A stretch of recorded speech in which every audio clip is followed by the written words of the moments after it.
KBS 1라디오 뉴스레터 K. 안녕하세요. 뉴스레터 K 진행하는 전종철입니다.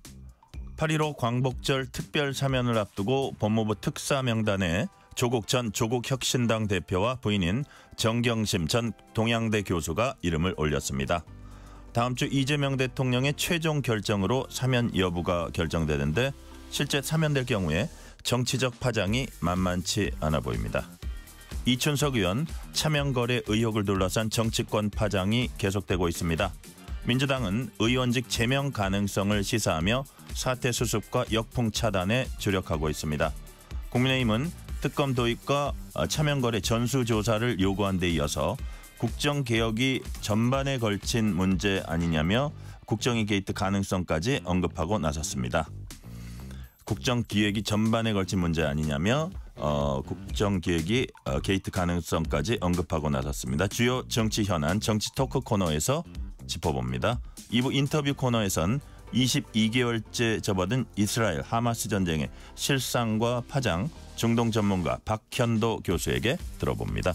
뉴스레터 K 지금부터 시작합니다.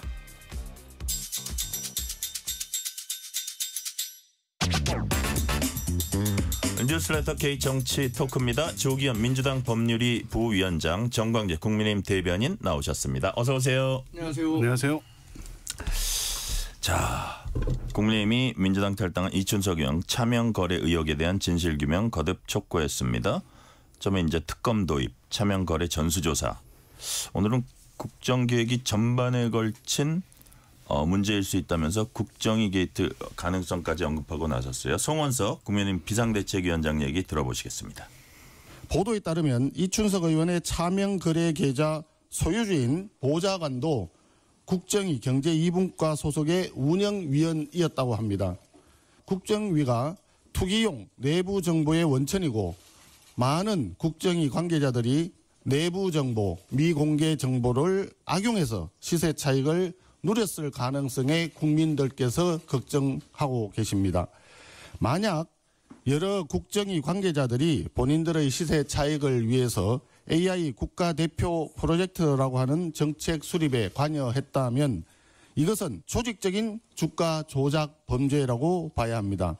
시중에는 이춘석 게이트가 아니라 국정위 게이트일지도 모른다는 말이 나오고 있습니다. 자, 정광재 예. 대변인. 이게 이제 차명거래 거기에 처음엔 주목했었는데 보니까 이제 이춘석 의원이 경제 2분과장 국정기획이 그거 맡으면서 AI 관련 정책에 관여했다고 보고 AI 국가대표 선발에도 관여한 걸로 보여지는데 어쨌든 거기에 포함된 관련주를 거래했다. 이 부분이 이제 국민들 머리에 많이 박힌 것 같아요. 네. 그래서 이거는 국기문란 사건 아니냐는 게 국민의힘 얘기여서 이게 뭐 예를 들어서 특검하자. 그다음에 뭐 차명재산 전수조사. 근데 이게 현실화될 가능성이 얼마나 있다고 보세요? 민주당이 하기 나름 아닐까요? 민주당이 정말로 이 사태를 심각하게 받아들이면 그걸 수용해야 된다. 이게 국민의힘 입장인가요? 네. 우리가 이 사안에 대해서 특검 공세를 하고 있는 것은 과거에 의혹이 있다면 민주당은 특검으로 규명하자고 계속해서 정치 공세했었고 실제 윤석열 정부 시절에 민주당 주도로 특검 법안이 굉장히 많이 발의가 됐었죠. 네네.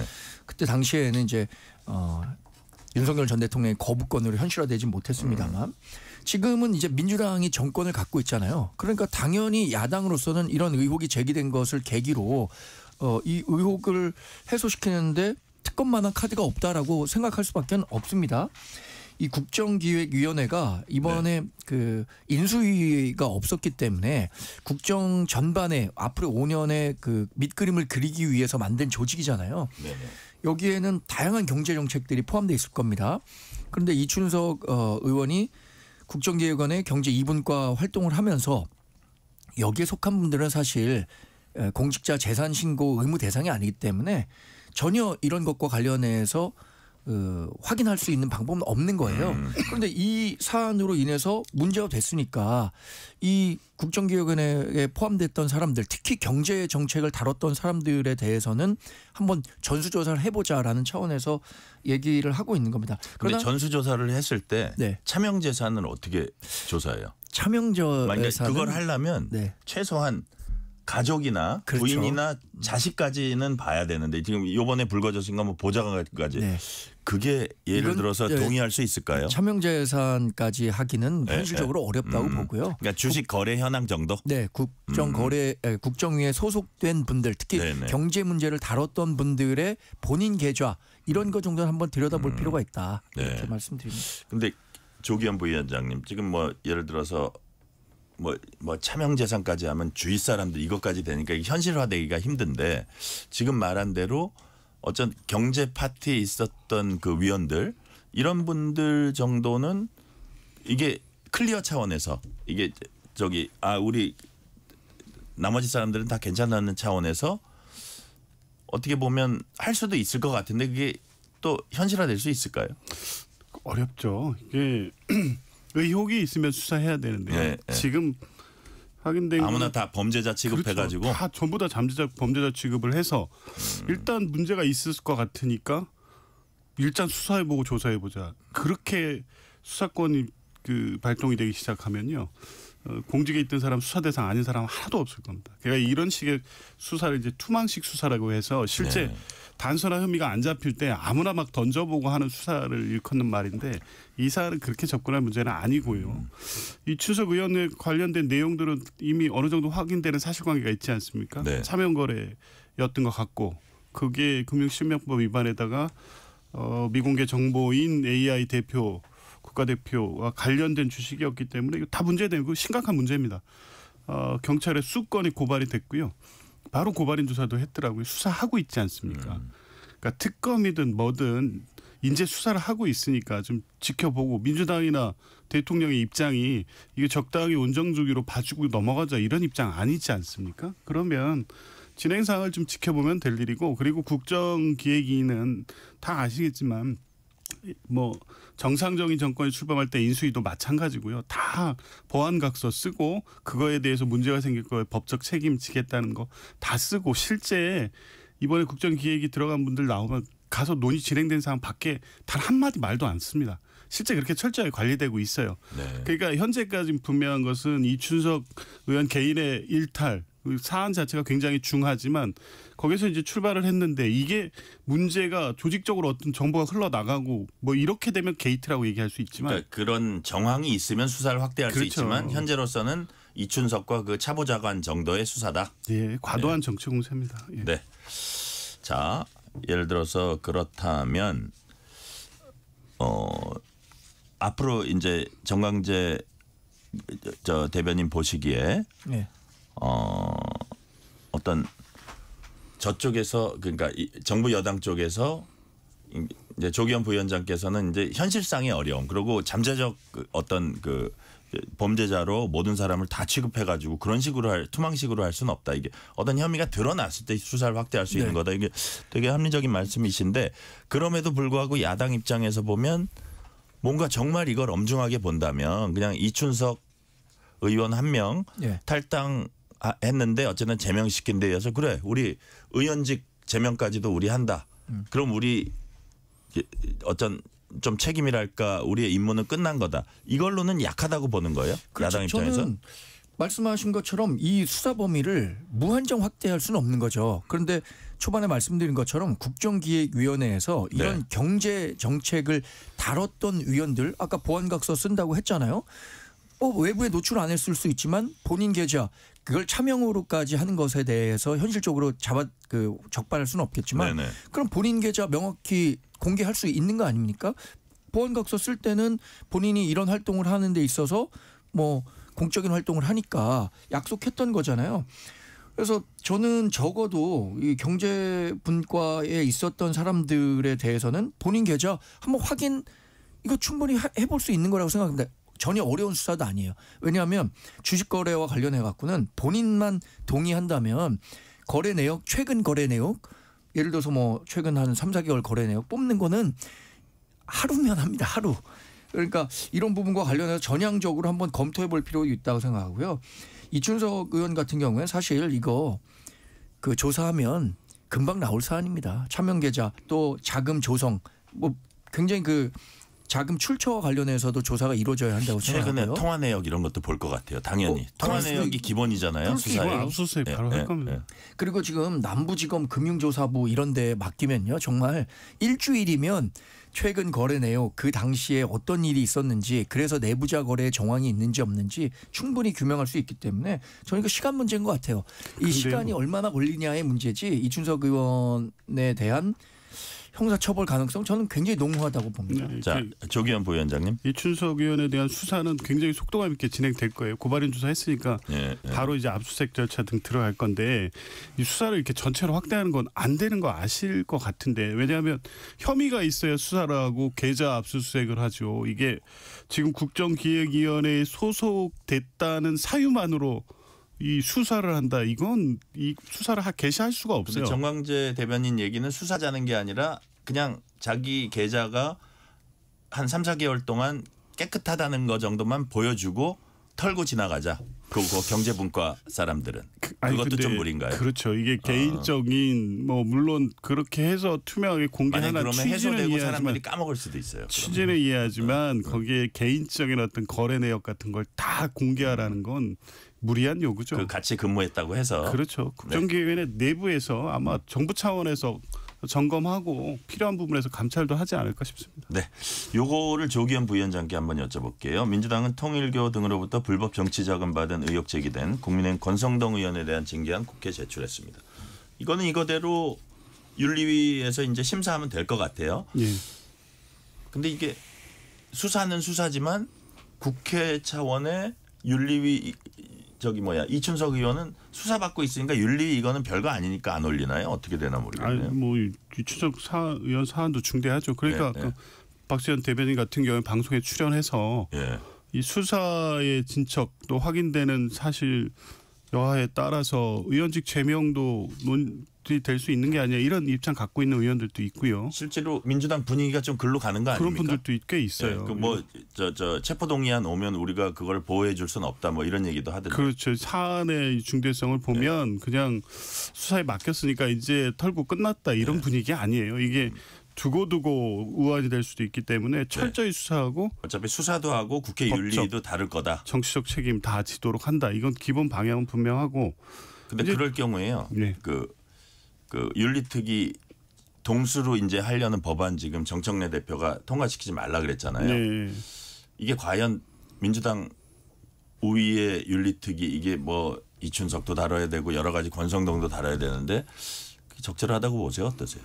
그러니까 윤리특위 구성 문제는 이런 지금 사안을 염두에 둔 게 아니라 통상적으로 윤리특위가 6대6 동수 구성이 되면 아무 결정을 할 수 없는 구조라는 것에서 문제의식이 출발한 거니까요. 뭐 그 여야 우위 관계가 있었어도 사실 윤리특위가 아무런 기능을 못한다는 비판이 계속 제기되고 있지 않습니까? 그러니까 민주당에 유리한 그 국회 내 징계 결정을 하기 위해서가 아니라 윤리특위를 실제 작동되게 하려고 하면 6대6 동수구조로는 안 된다 이제 문제의식인 거고 지금 사안 같은 게 예를 들면 이춘석 의원에 관한 윤리특위가 만약 회부가 된다고 하면 그것도 이제 수사 결과에서 보니 지금 법률 위반 사안이 어느 정도 드러났다고 하면 이걸 어떻게 피하겠습니까? 그거는 민주당의 윤리특위 위원이 뭐 5대 3이라고 해도 이거 국민 여론을 따라갈 수밖에 없는 거고요. 똑같이 이제 권성동 의원 사례도 마찬가지죠. 이게 이 사건을 덮으려고 이제 거기 끼워 맞추는 게 아니라 권성동 의원 관련해서는 이 김건희 여사 특검 등 수사 과정에서 통일교하고 김건희 여사 윤석열 전 대통령의 매개로서 여러 가지 역할이 있었다는 사실관계들은 드러나고 있었는데 돈 문제가 나와버렸잖아요. 구체적인 진술이 있고 그거에 부합하는 물적 증거들도 확보되고 있다고 하면 이것도 역시 이제 수사는 진행이 되고 있지만 국회 윤리특위는 윤리태로 다뤄야 될 문제인 것도 분명하죠. 네. 자, 동수여서 되는 게 없다. 이것도 틀린 얘기는 아니었는데 그럼에도 불구하고 아마 정청래 대표가 동수 이거 안 된다 그런 거는 그 어떻게 내란 정당하고 똑같이 이게 동수로 하냐 이런 게 좀 깔려 있었던 것 같아요. 어떻게 보세요, 정광재 대변인? 정청래 의원이 민주당 대표가 된 이후에 꼬이기 시작한 일들이 훨씬 더 많아진 거죠. 사실 여야 동수로 구성한다는 거는 이미 합의가 된 사안인데 본인이 당대표가 됐다는 이유로 합의된 사안을 뒤엎으려고 한다면 네. 거기에 어떻게 우리가 동의해 줄 수 있겠습니까? 저는 그래서 그 정청래 의원이 얘기하는 거를 과연 그게 관철될 수 있을까 궁금하고요. 지금 전 권성동 의원 사안과 관련해서도 굉장히 우리 당으로서는 걱정할 게 많이 있을 것 같아요. 네. 여러 정황들이 지금 권성동 의원에게 굉장히 불리하게 작동하고 있는 것 같거든요. 그래서 권성동 의원이 지난번에 강원랜드 사건 관련해 갖고 3심에서 이제 무죄를 받았잖아요. 네.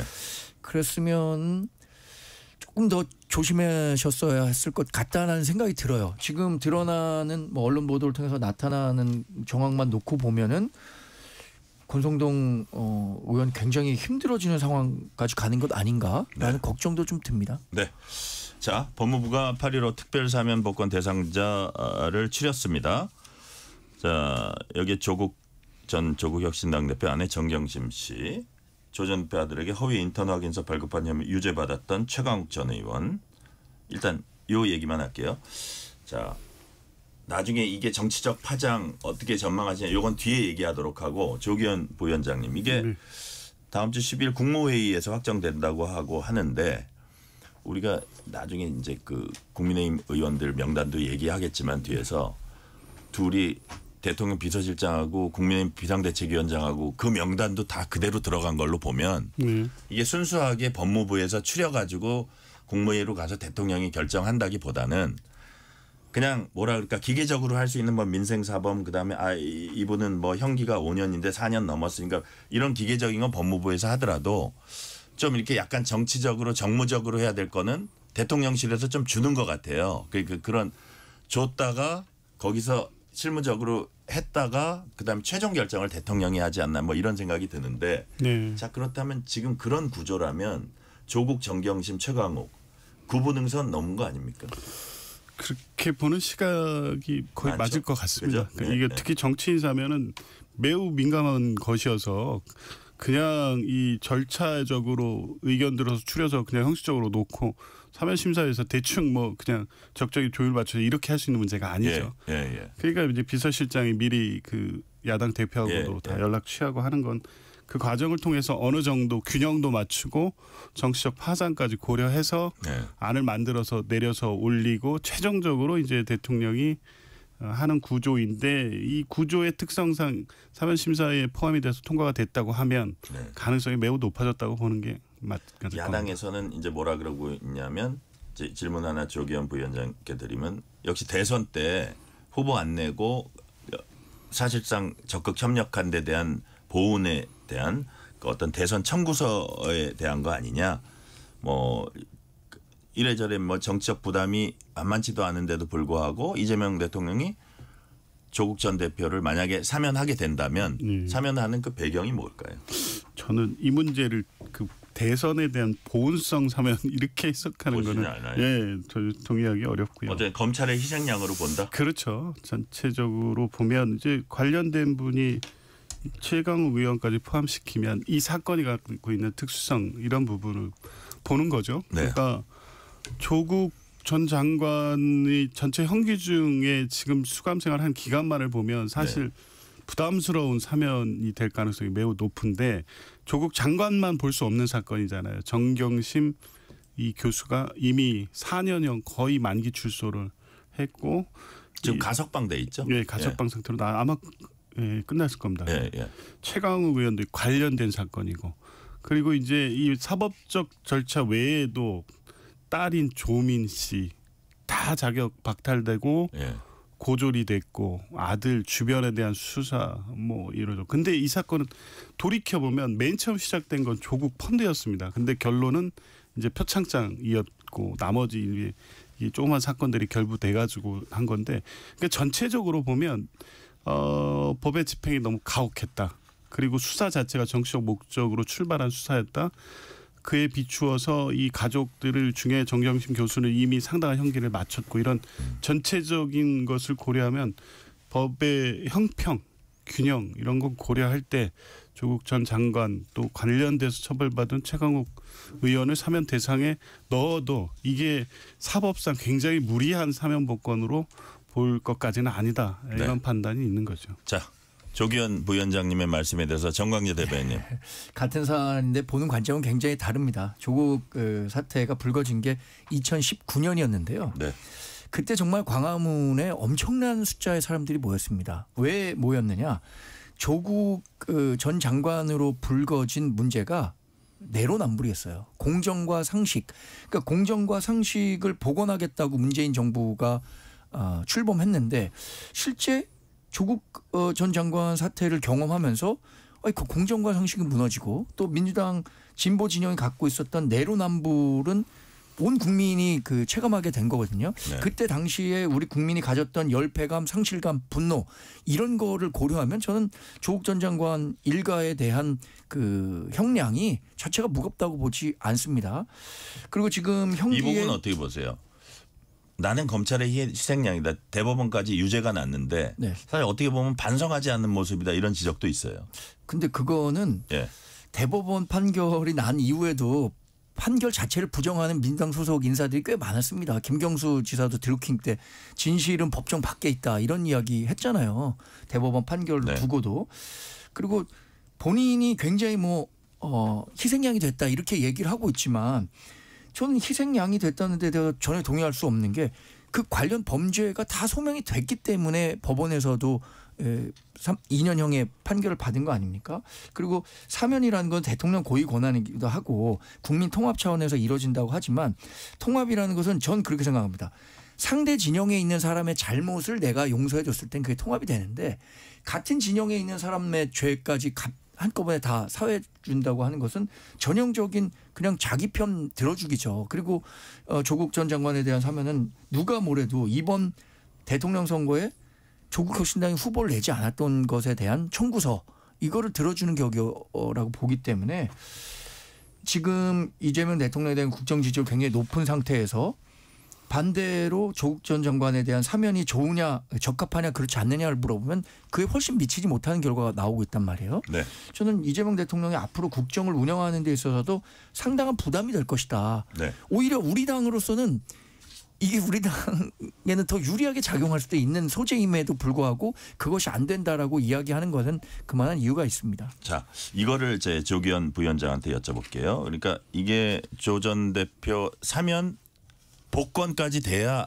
이게 이제 정치 활동할 수 있는 겁니까? 그렇죠. 그죠? 예. 근데 만약에 된다면 두 가지가 다 될 가능성이 이제 높아 보이는데 그럴 경우에 어쨌든 다시 정치 전면에 나오게 됩니다. 그리고 누가 봐도 어쨌든 여권의 주요 정치인이고 차기를 어떻게 보면 이건 좀 먼 얘기긴 합니다만 노릴 수 있고 또 일각에서는 당장 지방선거에 서울시장 아니면 부산시장, 서울시장이 더 유력하다 이러고 있는 상황이에요. 그렇다면 이재명 대통령에게 여러 면에서 부담이 될 수도 있는데도 불구하고 그런 점은 고려하지 않았을까요? 앞으로 이 조국 사면으로 인한 정치적 파장은 어떻게 전망을 하세요?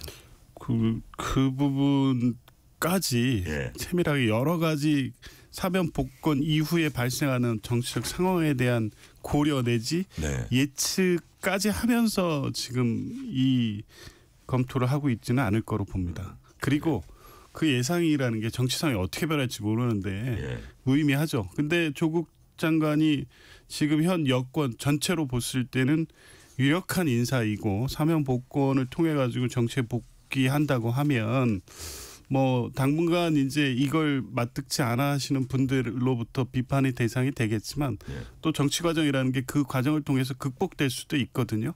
또 여당 여권을 지지하는 지지층에서는 조국 장관에 대한 선호도도 분명히 있기 때문에 근데 이제 그건 그 이후의 몫이고 정치 상황에 여러 변수들이 관여될 수 있는 것이기 때문에 지금 지방선거에서 광역단체장 어디 나올 수도 있고 그에 따라서 이재명 대표의 차기 구도가 먼저 부각이 됐을 경우에 정권에 부담이 되고 이런 고려하면 안 했겠죠. 그러니까 그렇죠. 이후에 발생될 문제는 그 이후에 이제 고민하고 민주당도 같이 판단할 문제지만 그 정치적 고려 그런 정치적 고려까지는 하지 않은 것으로 알고 있습니다. 조기현 부회장께 하나만 더 여쭤볼게요. 조희연 전 서울시 교육감 인사권 남용죄 교육감직에서 내려왔었죠. 위안부 할머니 후원금 횡령 실형 선고가 됐던 윤미향 전 의원. 윤미향 전 의원은 왜 올랐을까요?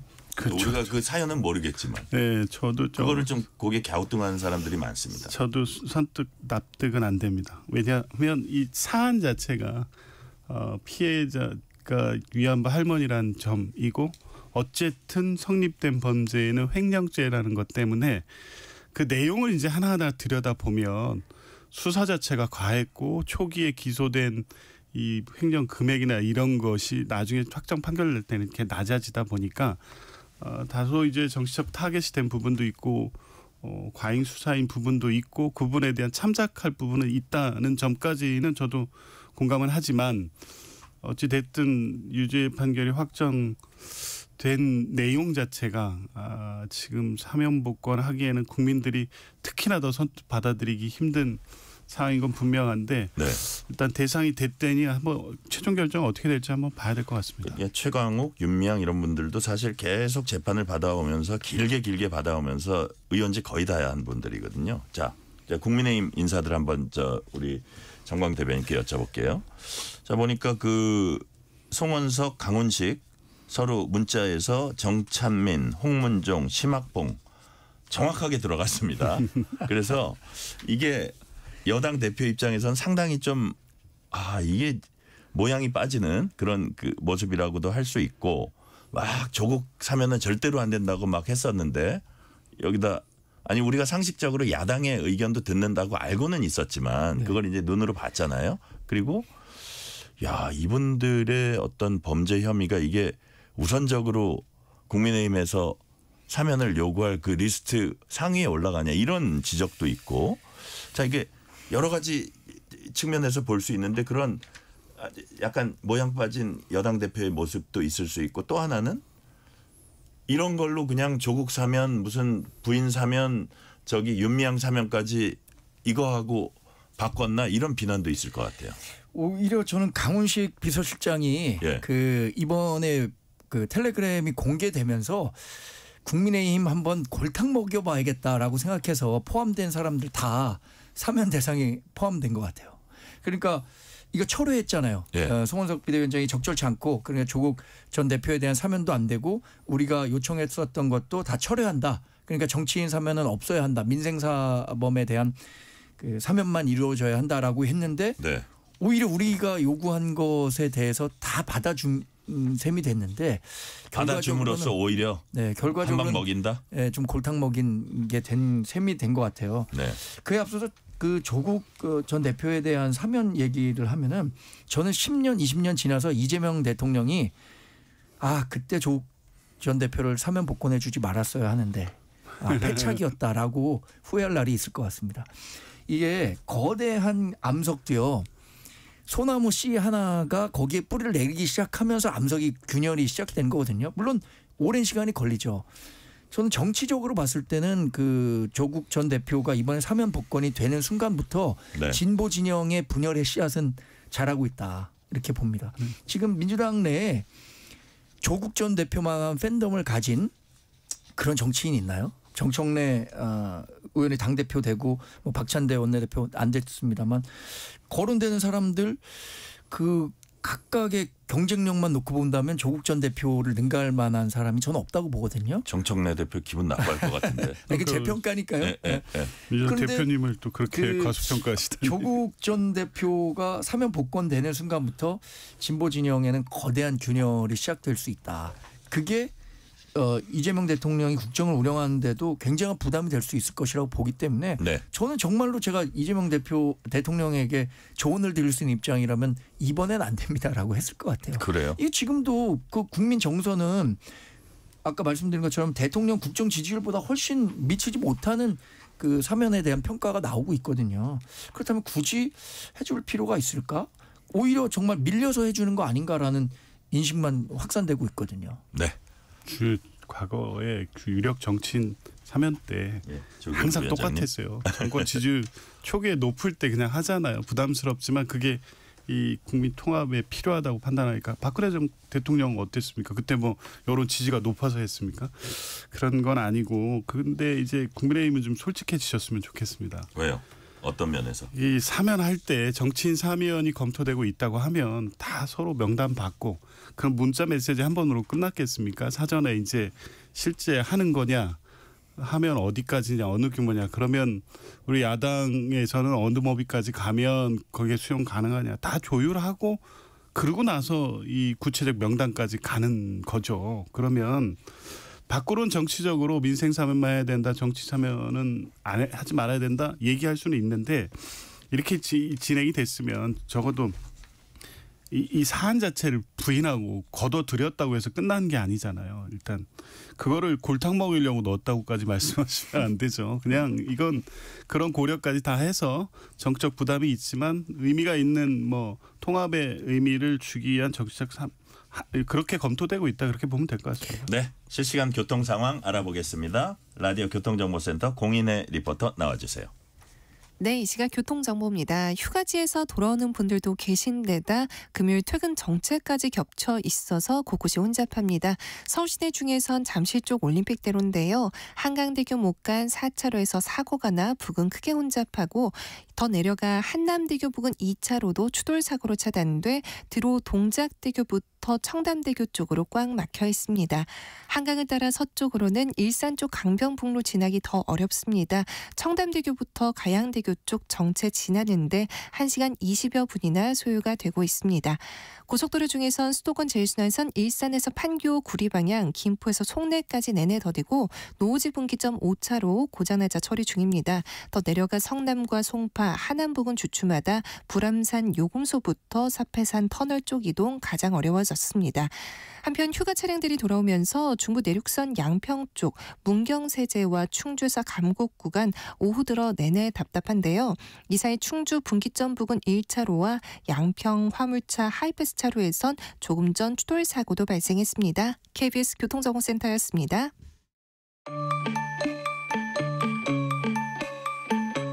퇴근길 당신과 함께 읽는 세상 이야기 KBS 1라디오 뉴스레터 K 문자 샵 9730 짧은 문자 50원 긴 문자 100원 어플리케이션 콩은 무료 유튜브 KBS 1라디오 계정 채팅창도 열려 있습니다.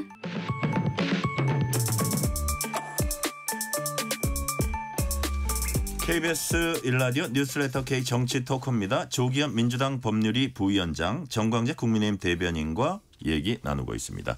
최상진 님이 이런 문자 주셨네요. 국민 주권 시대라고 했으면 말로만 부르짖지 말고 국민이 주인이라는 기준으로 처리해야 합니다. 이런 말씀 하나 주셨어요. 김건희 특검이 윤석열 전 대통령에 대한 두 번째 체포영장 집행에 실패했습니다. 김건희 여사에 대해서는 구속영장을 청구했습니다. 정청래 민주당 대표는 체포무산 답답하다면서 물리력 동원한 체포영장 재집행 촉구했습니다. 정청래 대표 얘기 들어보시겠습니다. 국민 여러분들께서 똑똑히 들으셨듯이 내란 수계 피의자 윤석열 체포가 또다시 무산되었습니다.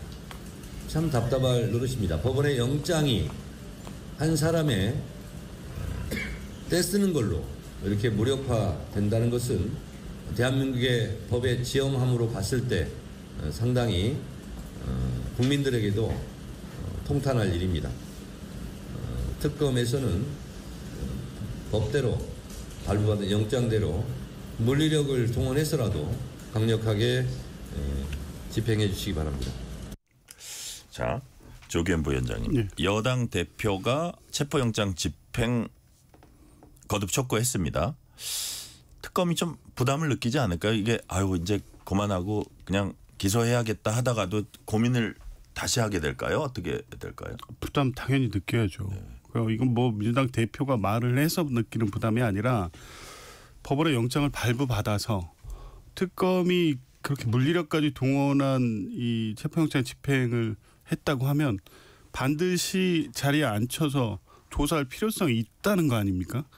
그러면 어떤 방법 더 이 강한 물리력을 써서라도 영장 집행을 완료했었어야죠. 그런데 지금 뭐 윤석열 전 대통령 측 변호인은 마치 무슨 무법 천지의 피해자인 것처럼 주장하고 있지만 이건 법원이 발부한 영장에 의한 정당한 집행이었고요. 이를 그런 방식으로 거부하는 윤석열 피의자의 문제인 겁니다. 이게 사안의 본질은 그건데 마치 무슨 게임 중계하듯이 특검이 가가지고 하고 저항하고 피해자 코스프레하고 이 있을 수 없는 일이거든요. 이렇게 만약에 법 집행이 무력화된다고 하면 이게 선례가 돼서 체포영장의 집행이든 긴급체포든 뭐 이 현행범인 체포든 물리력을 동원해서 피의자를 제압해야 되는 것이 체포인데 과연 이게 법 집행이 제대로 되겠습니까? 그러니까 이 저거는 윤석열 대통령의 사례니까 대통령이니까 저럴 수 있지 이럴 수 있는 문제가 아닌 거죠. 이런 지적은 어떠세요? 뭐 참여연대 출신 박경선 뭐 교수 같은 사람은 피의자가 진술 거부 의사를 밝혔으면 거기에 대해서 물리력 행사하는 건 고문이다. 뭐 이런 얘기. 뭐 인권 측면에서 인권 침해적 요소 있다. 이런 지적은 일리가 없습니까? 어떻습니까? 진술 거부권은 이 조사에 응해서 그 진술을 묻는 수사기관의 앞에 앉아서 내한테 불리한 진술을 하지 않을 권리이지 아예 출석조차 하지 않으면서 나는 진술 안 할 거니까 출석도 안 할 거야.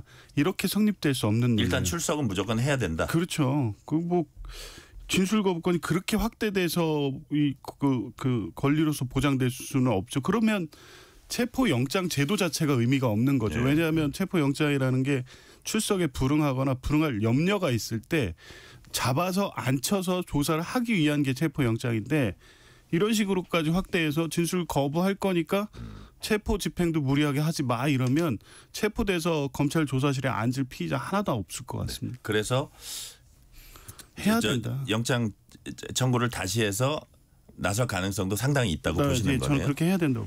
정광진 대변인. 그런데 지금 특검 측에서 일정 정도 입장 변화가 있는 것 같은데요. 오늘 보니까 추가 소환 조사 없이 기소하는 방안도 검토 중이라고 한 발 물러선 것 같아요. 저는 기본적으로는 윤석열 전 대통령이 당연히 소환 조사에 응해서 본인이 갖고 있는 방어권, 그러니까 그게 진술 거부권이잖아요.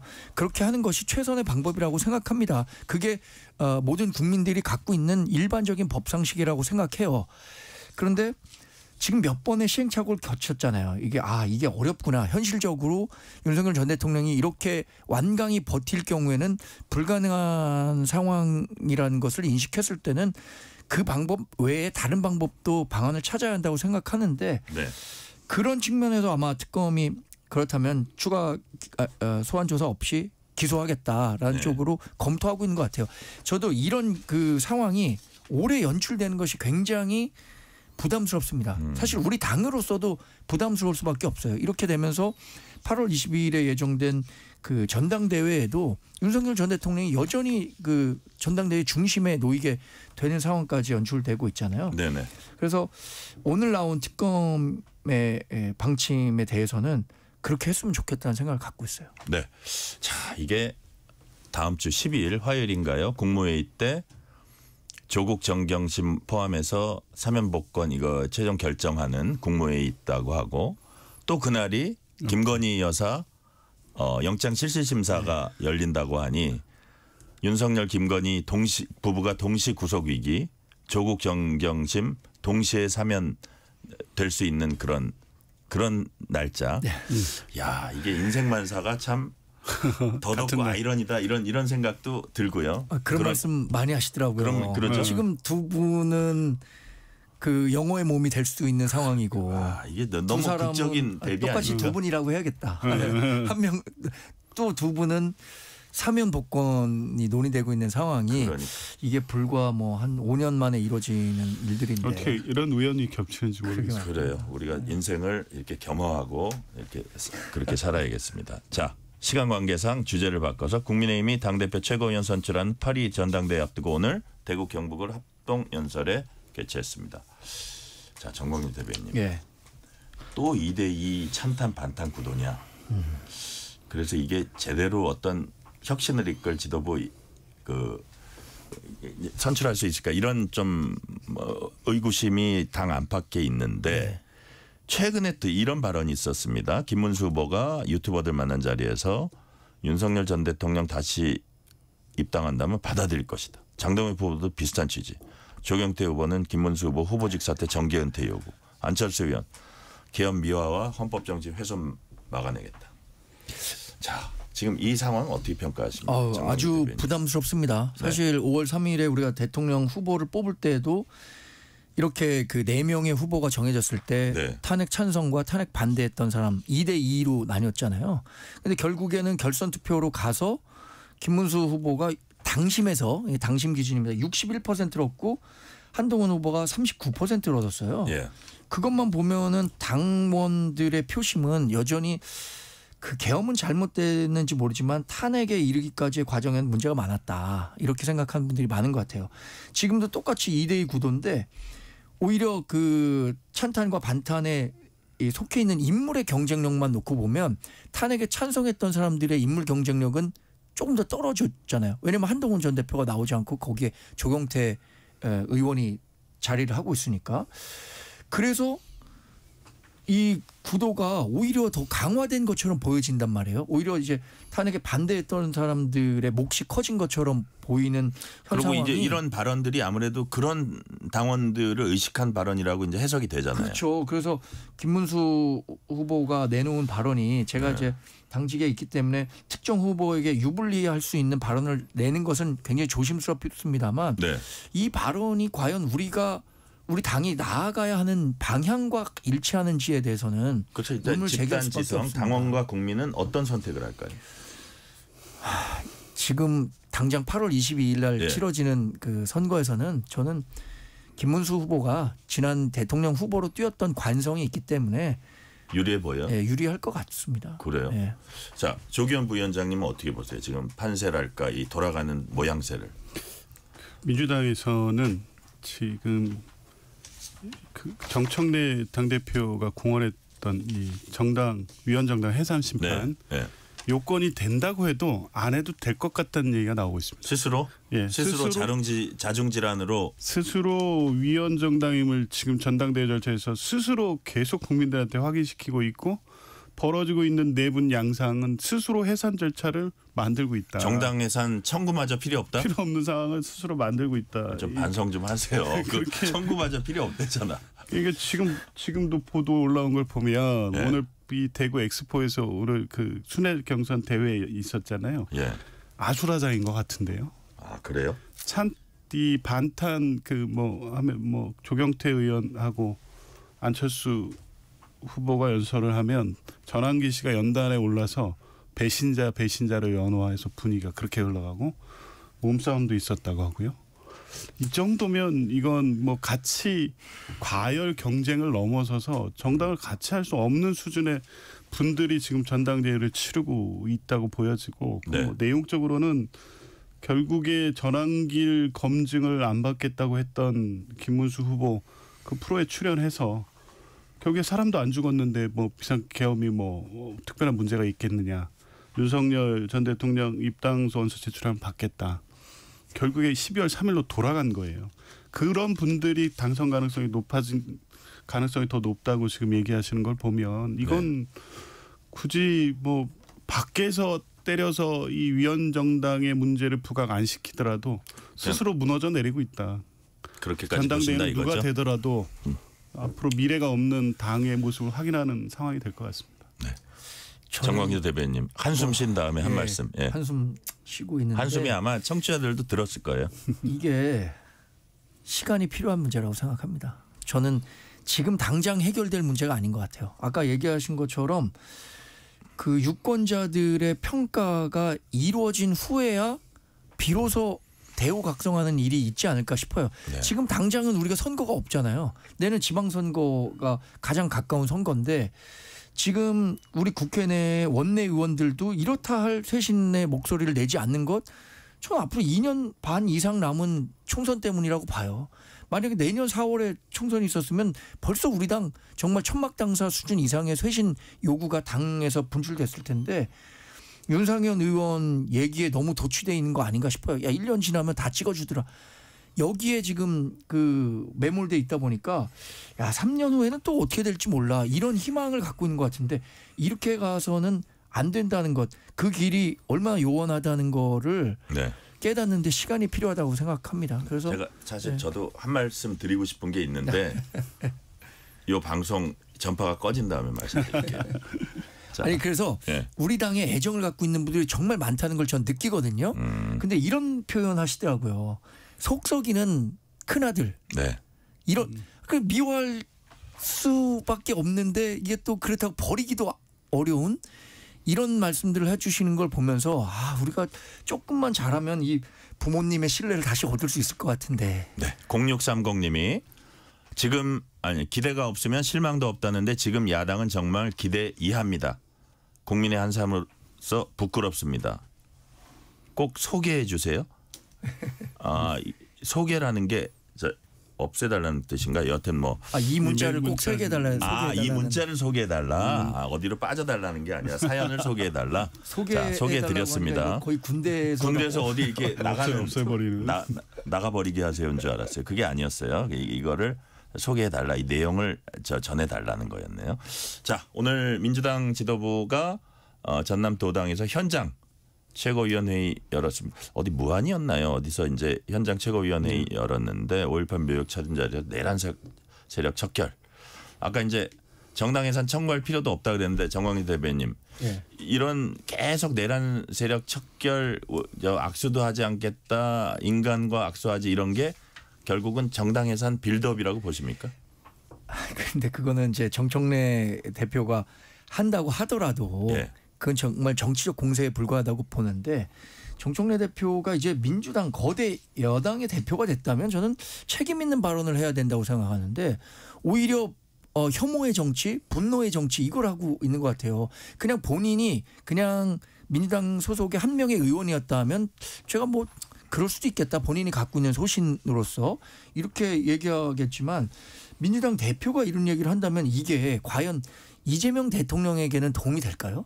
이재명 대통령은 포용하고 협치하겠다라고 하는데 지금 민주당 대표는 뽑힌 지 얼마 되지도 않아서 이런 얘기를 한다면 저는 이재명 대통령에게도 굉장히 그 부담이 되는 언행이라고 보고요. 네. 정당 해산을 청구할 수 있는 것은 정부밖에 없는 것으로 알고 있습니다. 국회에서 할 수 있는 법안을 지금 추진 중이죠. 정청래 제출했어요. 예, 제출했어요. 그러니까 네.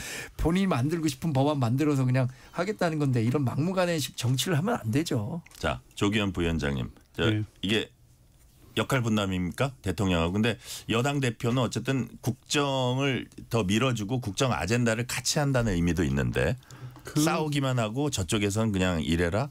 이게 현실적으로 부합하나요? 그 국회에서 원내에서 도울 건 입법적 도력은 당연히 하는 거고요. 네네. 정청래 대표는 전당대회 내내 그게 캐치프레이즈였죠. 싸움은 내가 할 테니 대통령은 국정에만 전념하시면 됩니다. 네. 그러니까 이게 여당 대표 뭐 통합하고 협치 이끌어내고 당연히 좋은 말이죠. 그런데 이 특수한 상황의 지도자는 그 상황이 만들어내는 겁니다. 정청래 대표의 개인 캐릭터 때문에 아니면 개인적 정치적 역량 그것만으로 지금 이 자리까지 왔느냐. 이 상황이 만든 것도 분명히 있는 거예요. 예, 예. 그러니까 법사위원장을 내란 국면에서 하면서 이 과정을 풀어내는 것을 보면서 지금 시기 여당 대표로서는 정청래다. 이 선택이 압도적 굉장한 다수 당원들의 의사가 모아진 거거든요. 그 요구는 내란 청산이에요. 그러면 이제 구체적으로 위원정당 해산 심판 이런 문제는 네. 사후적 문제고 실제 될지는 모르겠지만 그만큼 중요하고 확실하게 내란의 문제를 정리를 해서 다시는 헌정 질서가 흔들리는 체제를 만들지 말라. 이걸 정청래가 해라. 네. 이 요구와 명령을 받은 거기 때문에 당분간 강경할 수밖에 없어요. 이건 정청래가 원래 세서 그런 게 아니라 이 상황이 그런 요구를 집약해서 정치한테 부여한 것이고요. 네. 그렇게 갈 수밖에 없다. 그래서 결국 이 상황을 완화시키고 이 통합과 협치의 어떤 정치적 상황을 만드는 것은 국민의 힘의 상황에 더 좌우될 가능성이 큰데 지금 그 반대로 가고 있기 때문에 이 정치적 갈등 상황은 더 계속될 수밖에 없을 것 같습니다. 시간이 거의 다 되게 됐는데 짧게 1분도 안 남았지만 현장 최고위원회의 참석하지 않은 광주 전남 의원들 왜 불참했나 이러면 안 되죠. 저 사무총장한테 불참 사유 알아보고 보고하세요. 와, 군기잡기인가요? 약간 그런 게 있죠. 그래요? 회의고 특히 이 굉장히 의미를 둔 현장 최고위였습니다. 민주당이 그 광주 전남에 갖는 의미는 특별하잖아요. 첫 회의였는데 특별한 사유 뭐 이런 거 사전에 이제 체크되고 해야 되는데 그게 없이 다수가 자리를 비우니까 이건 뭐 개인적 그렇게 용인하거나 할 수 있는 사유가 아니다. 확인해보고 뭐 당의 어떤 전체적으로 기율을 세울 필요가 있다고 판단하신 것 같습니다. 네. 그러니까 예를 들어서 이게 그냥 뭐 서울에서 하는 회의인데 하는 게 아니고 상당히 신임 대표가 의미를 둔 현장 최고위원회였다. 그런 의미로 이해하면 되겠군요. 자, 오늘 말씀은 여기까지 듣겠습니다. 조기현 민주당 법률위 부위원장, 정광재 국민의힘 대변인이었습니다. 말씀 감사합니다. 고맙습니다. 예, 고맙습니다. 뉴스레터 K 1부 마치고 2부가 이어집니다.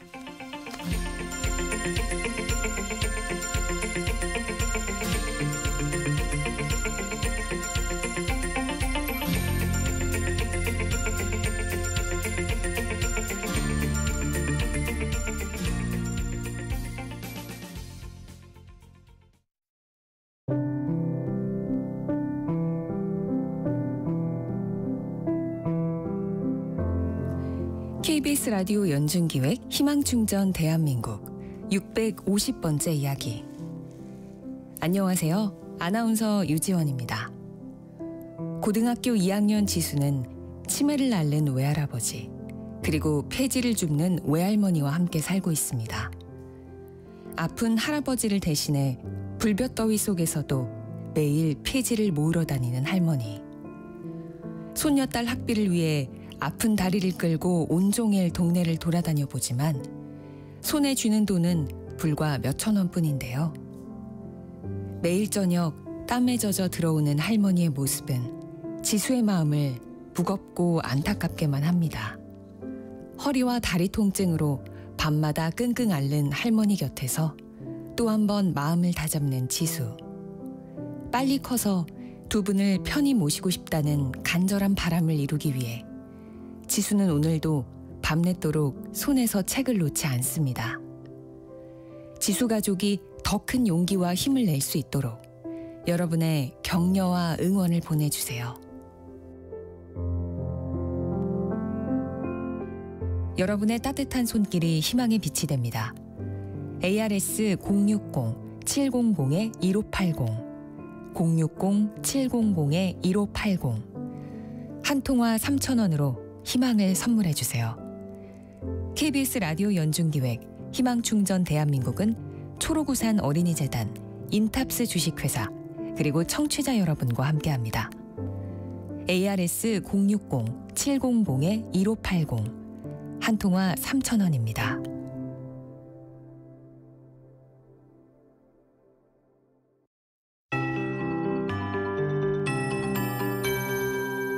KBS 58분 날씨. 오늘도 대부분 지역의 낮 기온이 30도를 웃돌며 무더웠고요. 크게 오른 기온에 대기가 불안정해져 지금 경기도와 경북 지역에는 소나기가 오는 곳이 있습니다. 밤까지 내륙 곳곳에 5에서 40mm 정도의 소나기가 내릴 수 있겠습니다. 주말 동안에는 전국에 비 소식이 있습니다. 이번에는 남부지방을 중심으로 많은 비가 집중될 전망이어서 비 피해가 없도록 대비를 하셔야겠습니다. 지금 제주도에 비가 내리고 있고요. 내일 새벽에 수도권부터 비가 오기 시작해 오후에는 전국으로 확대되겠습니다. 수도권과 강원도에는 내일 5mm 안팎의 적은 양의 비가 조금 내리겠지만 충청도는 모레 새벽까지 10에서 60mm 정도가 오겠고요. 남부지방의 비는 모레 오후까지 이어지면서 30에서 100mm, 그중 남해안에는 곳에 따라 200mm 이상, 남부 일부 내륙에는 150mm가 넘는 많은 비가 내릴 전망입니다. 특히 남해안을 중심으로 시간당 70mm 안팎의 폭우가 쏟아질 수 있어 유의하셔야겠고요. 또 남해안과 제주도에는 바람도 강하게 불겠습니다. 비가 오면서 내일은 낮 기온이 서울 29도, 대구 30도 등으로 오늘보다 낮아 더위는 조금 덜할 전망입니다. 현재 서울의 기온은 28.4도입니다. 송소진입니다.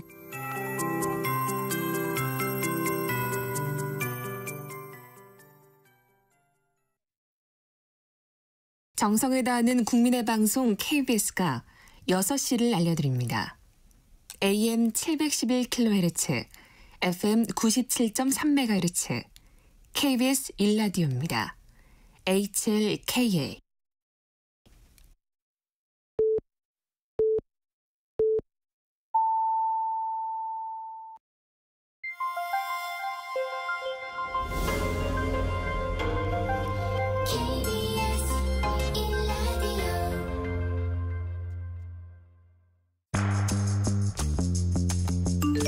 여러분은 지금 퇴근길 시사편지 한 장, KBS 1라디오 뉴스레터 K를 듣고 계십니다.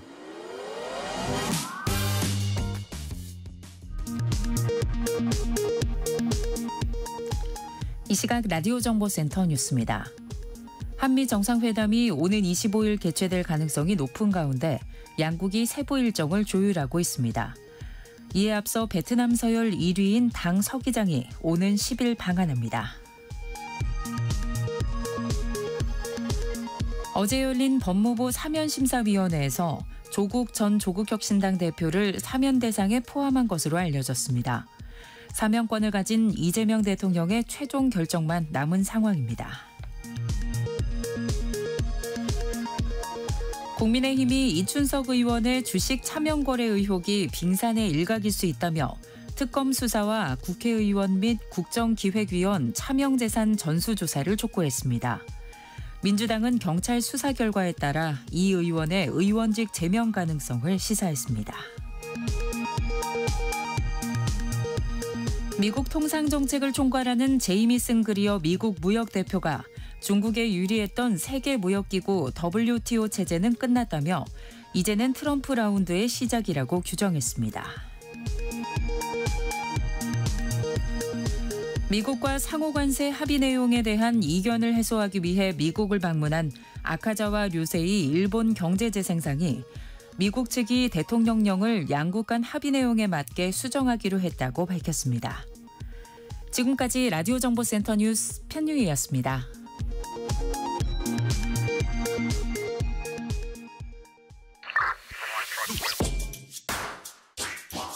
뉴스의 진수를 보여주는 인터뷰.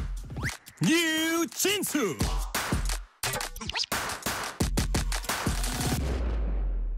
네타냐후 이스라엘 총리가 하마스와 전쟁을 끝내기 위해서 가자지구 전역을 점령하는 방안을 추진하겠다고 밝혔습니다. 이스라엘과 하마스 전쟁이 2년 가까이 돼가고 있는 가운데 가자지구 분쟁이 재점화될 거라는 우려가 커지고 있습니다. 박현도 서강대 유로메나 연구소 교수와 함께 중동 정세 짚어봅니다. 박현도 교수님 어서 오세요. 네, 안녕하십니까. 오늘 아주 시원한 여름 복장으로 오셨어요. 네. 출장도 다녀오셨죠? 네, 지난달에 예. 자, 이스라엘과 하마스의 전쟁 지난 2023년 10월에 이제 시작됐습니다. 이 전쟁이 어떻게 시작됐었죠? 10월 7일이죠. 2023년 10월 7일 하마스가 기습 공격으로 시작했습니다. 네네. 굉장히 기습 공격이었는데요. 그러니까 이스라엘의 이 첩보가 계속 있었어요. 하마스가 움직임 이상하다는 첩보를 뭐 이스라엘의 이집트도 알려줬고요. 그 이스라엘 정보 당국에서도 하부 관리들이 계속 경고를 올렸는데 채택을 안 했죠. 그러니까 마지막에 이제 정보를 아는 건 많아도 채택을 해야 되잖아요. 근데 거기에 대해서 신빙 그러지 않을 것이다라는 생각을 네타냐후 정부 쪽에서 가지고 있었던 것 같아요. 왜냐하면 그 전 상황을 보면 또 그것도 이해도 가요. 하마스가 우리 앞으로 경제 발전에 더 힘쓰겠다. 그런 식으로 그런 식으로 베일을 썼나요? 네, 유화책을 썼기 때문에 네타냐후 총리도 얘네들이 그럴 거 아니다. 라고 이걸 약간 우습게봤죠. 근데 이제 10월 7일에 공격을 들어왔고, 근데 그 공격이라는 게 보통 하마스가 그동안 공격은 로켓포 쏘면 뭐 이스라엘이 다시 거기다 맞받아서 때리고 하는 게 이거였는데 이번에는 직접 영토를 침공을 했죠. 침공을 해서 이스라엘이 자랑하던 뭐 조단위의 돈을 들여서 세웠다는 AI 방벽 15분 만에 무력화시키고 그냥 들어와서 마을 22개 정도를 점령하고 주민을 1,200명을 죽였습니다. 그리고 인질 251명을 끌고 갔죠. 정말 이게 어떻게 보면은 9.11 이후에 거의 놀라운 일 중에 하나였어요. 사실 실질적으로 네타냐후 총리가 뭐라고 그랬냐면요. 이거는 이스라엘판 9.11이라고 얘기하면서 9.11의 20배라고 그랬어요. 20배? 예, 자기가 느끼기에는 이스라엘이 당한 게 이스라엘은 그렇게 느끼겠죠. 9.11의 20배다. 그래서 이거는 하마스가 들어와서 사람을 죽였고 이 단어 자체를 갖다가요.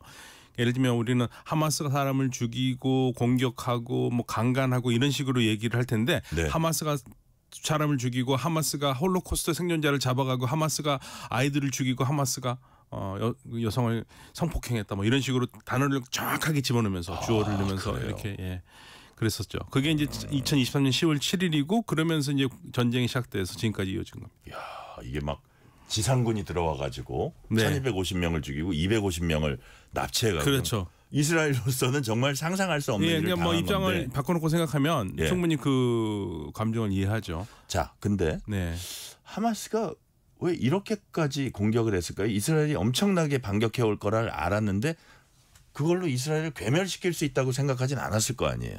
그러니까 아마도 처음에는 여러 가지 생각이 있겠지만 치고 나올 수 있을 거라고 생각했던 것 같아요. 그런데 아직까지 뭐 확인이 많이 되지 않지만 전체주의 하는 얘기가 하마스가 그러니까 누가 봐도 초등학생과 대학생의 싸움인데 못 이길 건 뻔한데 왜 그렇게 무리하게 했을까? 그래서 사실 하마스가 투입했던 병력들이 정예 병력은 아니었다는 겁니다. 아, 그래요? 예, 그냥 신참들을 많이 했고요. 그다음에 이들이 과격하게 흥분을 하면서 생각보다 이스라엘이 약하니까 거기에 고무가 돼가지고 필요 이상의 짓을 많이 했다.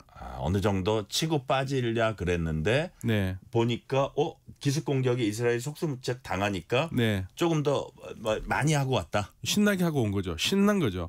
그래서 이제 그래서 처음에 나왔던 얘기가 약을 먹은 거 아니냐. 약 먹고 애들이 막 저기 공격한 거 아니냐. 그래서 거기에 대해서도 의견이 엇갈려요. 약을 먹었다라는 쪽도 있고, 근데 뭐 이스라엘 경찰 쪽에서는 약은 검출되지 않았다 얘기는 하고 있는데, 그래서 그 전쟁이 시작됐고요. 그다음에 그거를 중동이라는 전체 맥락에서 보면 그 10월 7일 왜 그 전쟁이 일어났냐를 보면은요. 그 전에 이스라엘과 사우디아라비아가 사이가 되게 좋았어요. 그러니까요. 그러니까 이스라엘의 네타냐후 총리가 어떤 생각을 했냐면. 전체 아랍어를 쓰는 아랍 사람들 수를 보면은 팔레스타인 사람들은 2%밖에 안 되는데 이 2%가 98%를 믿고 우리 이스라엘에게 진짜 덤빈다 이거예요. 그럼 우리가 어떻게 해야 되겠느냐? 그러면 2% 얘네들을 상대하지 말고 일단 우리가 98%하고 친해지자. 98%하고 친해지면 2%가 98%를 믿고 우리한테 덤비지 못할 것이다. 왜냐하면 98%가 우리하고 이미 친해졌으니까. 그래서 역으로 이건 소위 말해서 네타냐후 독트린이라고 그래가지고 네타냐후 총리가 아랍 국가들과 관계를 개선하고 있었어요. 그 중에 하나가 사우디고. 그 중에 이제 가장 대어가 사우디입니다. UAE하고도 했고 바레인하고도 했고 여러 나라들하고 생각보다 했거든요. 성공을 하니까 이제 사우디만 하면 되는데 사우디도 이스라엘과 손을 잡고 싶어해요. 근데 사우디가 내거는 조건이 딱 하나가 있죠.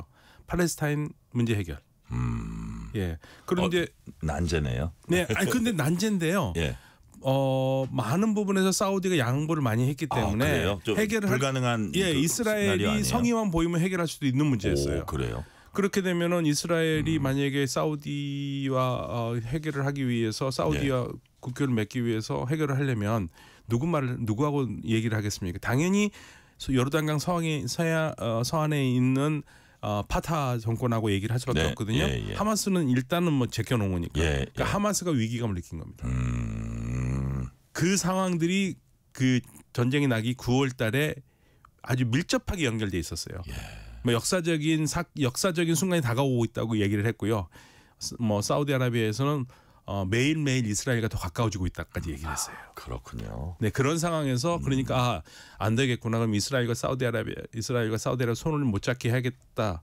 안 그러면 우리 낙동강 오리알 되겠다. 그래서 그걸 타파하기 위해서 하마스가 공격했다라는 게 전체적으로 지금 우리가 갖고 있는 그림입니다. 그러니까요. 네. 자, 그래서 이제 22개월 동안 이렇게 이런 상태가 유지됐는데 최근에 이스라엘이 가자지구 전역 점령하겠다 공개 천명했습니다. 그 배경이 뭘까요?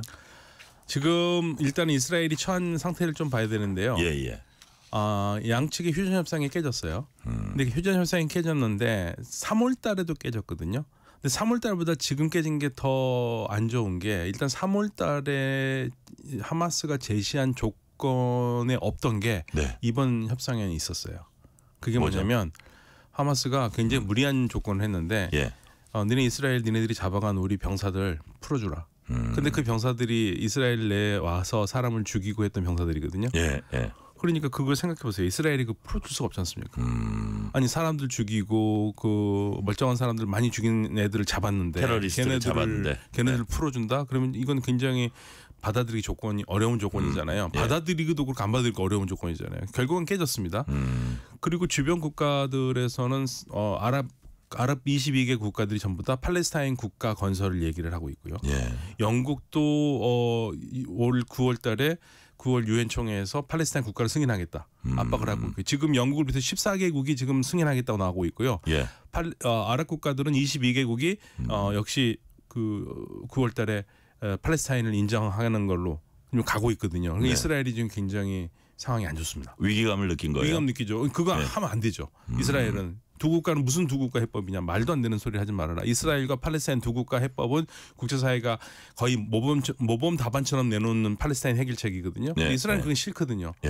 그리고 아직까지 인질들도 잡혀 있고. 그래서 공격을 하는데 처음에는 앵커님께서 말씀하신 대로 그냥 이스라엘 가자를 전체를 점령하는 걸로 생각을 했어요. 네타냐후 총리가. 그런데 이제 반대가 많으니까 일단은 가자시라는 게 있거든요. 북쪽에 가자시가 있습니다. 거기를 일단 다시 들어가서 저기를 점령하겠다. 그래서 하마스를 뽑아내겠다. 뽑아내고 그래서 이제 네타냐후 총리는 약간 말을 수위를 낮춰서요.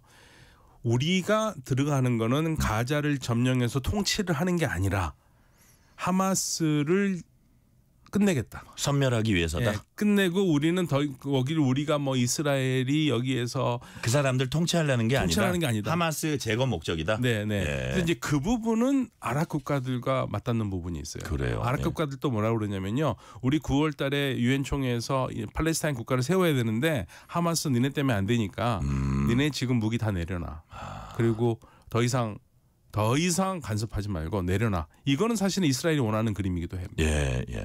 근데 본래는 가자시 그 부분만 하려고 그랬는데 이렇게 전역으로 들어가겠다. 아니요. 전체를 하려고 그랬죠. 전체를 하려고 그랬는데 이스라엘 내에서도 비판이 많아요.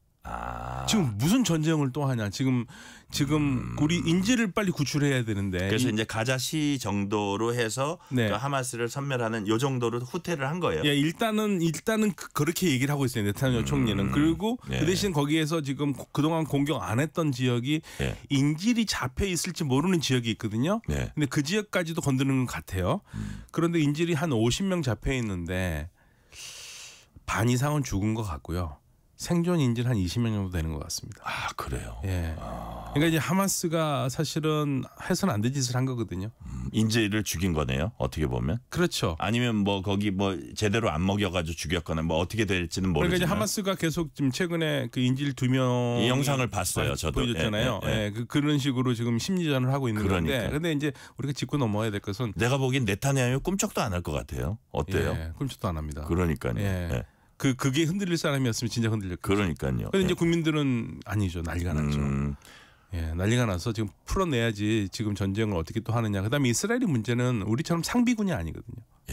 상비군이 해가지고 군대에 더 얼마 있고 이렇게 아니라 예비군 체제로 가는데 인구 1,000만 명 중에서 예비군으로 가는데 지금 전쟁이 2년이 다 되잖아요.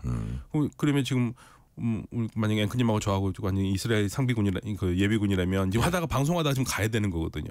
우리 가야 되는 거예요? 군복 입고 총 들고? 이스라엘이라면은요. 그러니까 모든 경제 쪽에서 펑크가 나잖아요. 저 등골이 서늘해요. 그러니까 국민들 중에서는 지금 그러니까 육군 참모총장은 야 전쟁하기 힘들다 지금.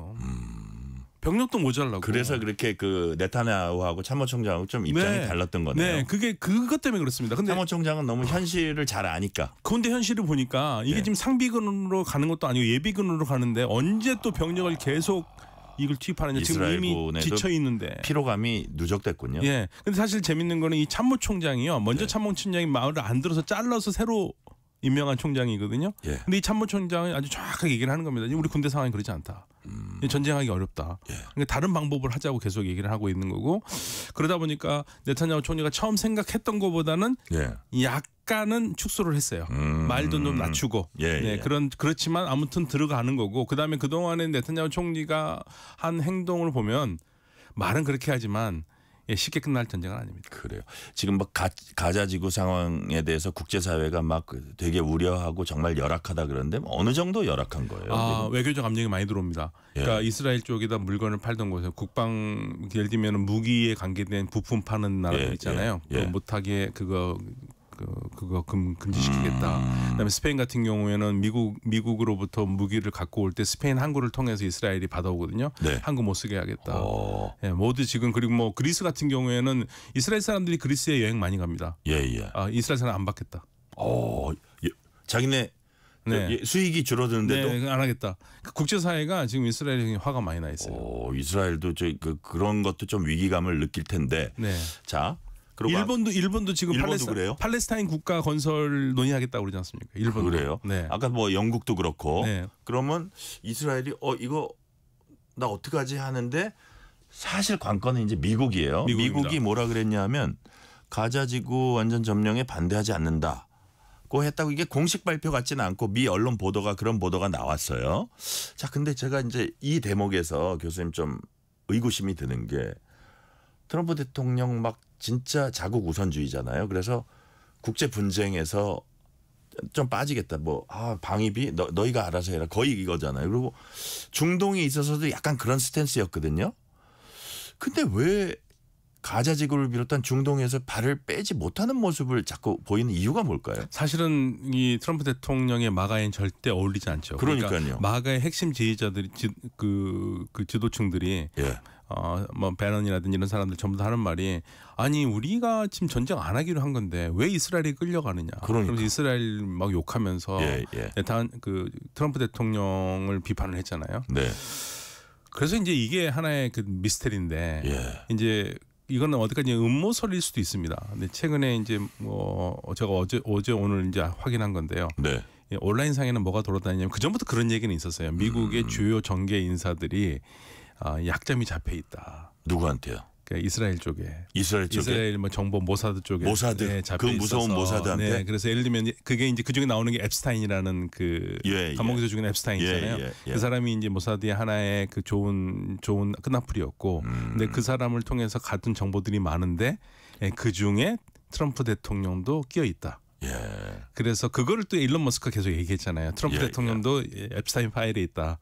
그런데 이제 뭐라고 일단 앱스타인 트럼프 하면 우리가 이게 추문에 관계될 것 같은데. 네. 추문이죠.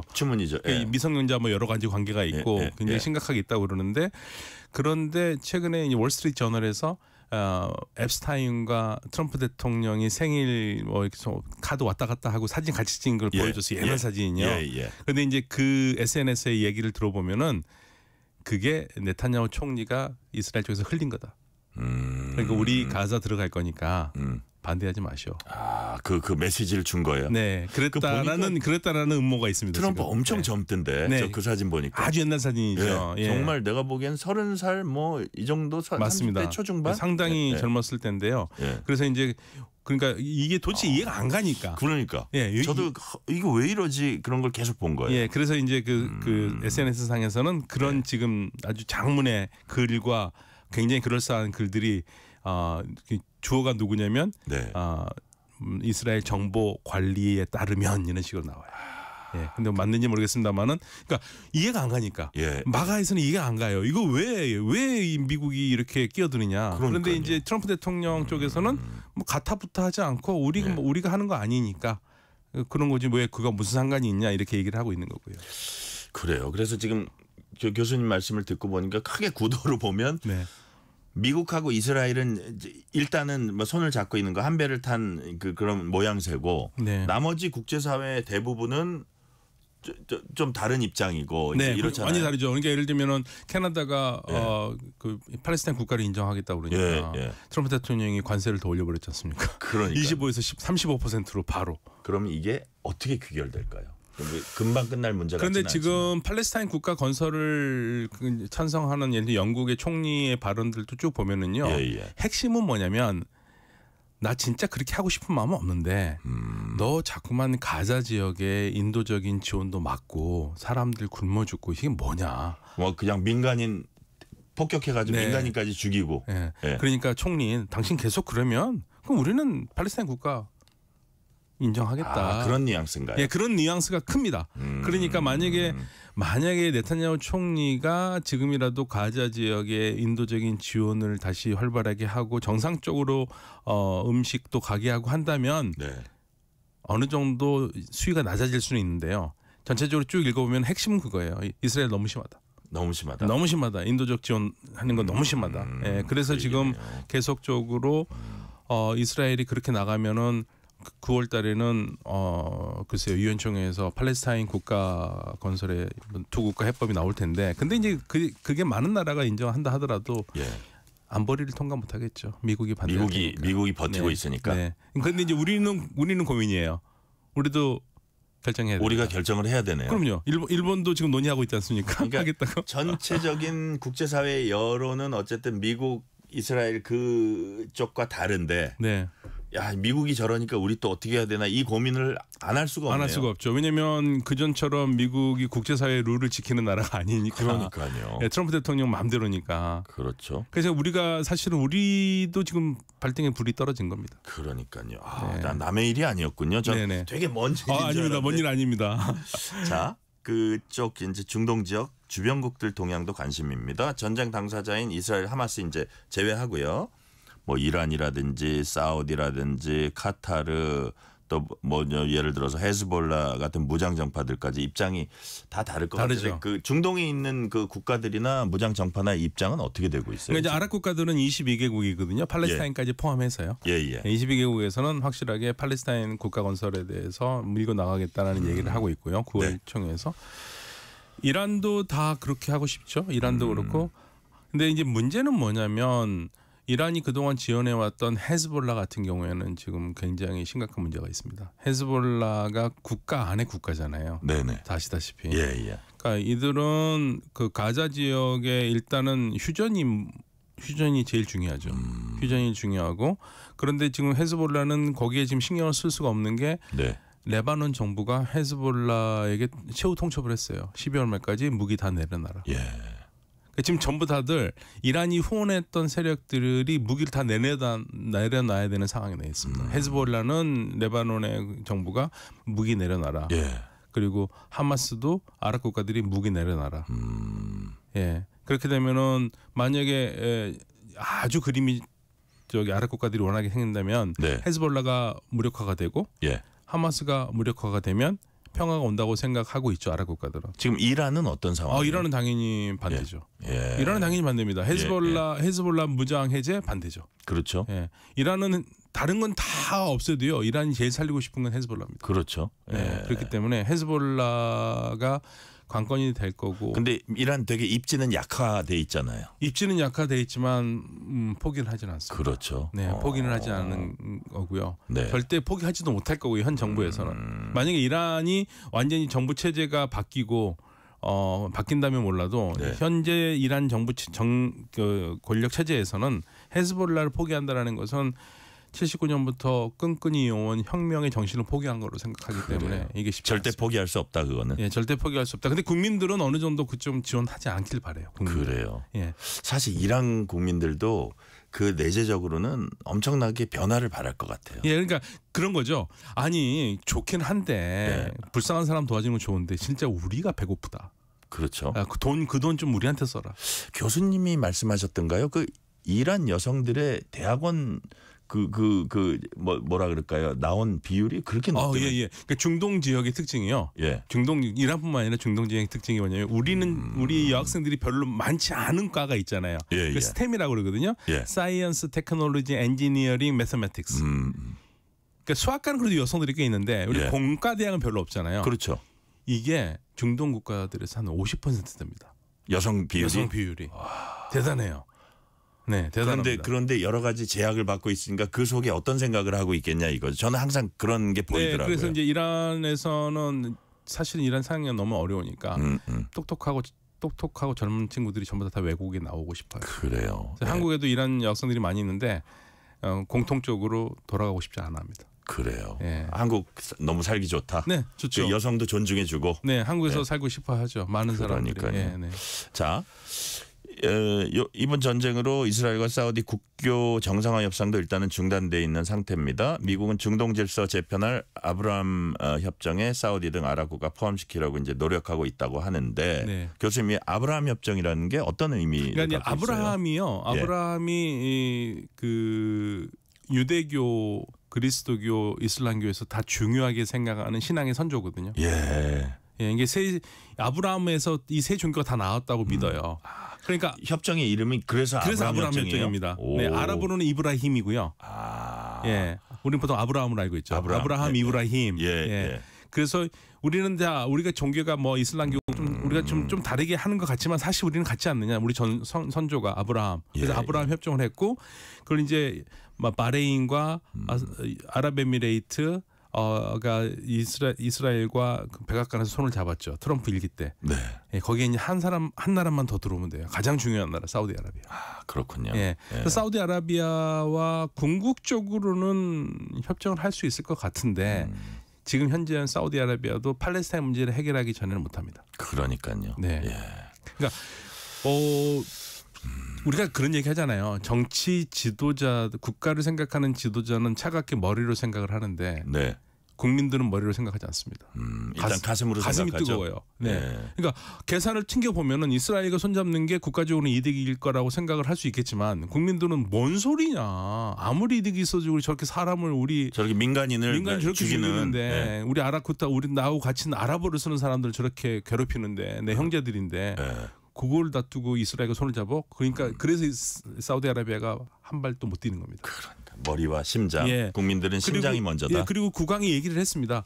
팔레스타인 문제 해결되기 전까지는 이스라엘과 절대 손 못 잡는다. 그래요? 그건 못 박은 거네요.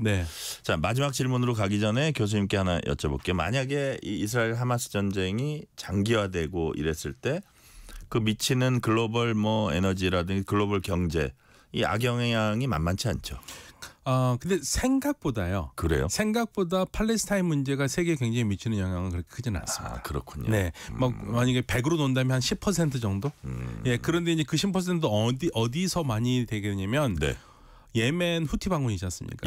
후티가 가자 휴전이 되면은 공격하지 않겠다면서 계속 공격하잖아요. 그리고 그들이 홍해로 들어가는 길을 막고 있기 때문에 물류가 지금 그쪽으로 못 가거든요. 그래서 희망봉으로 돌아가는 거.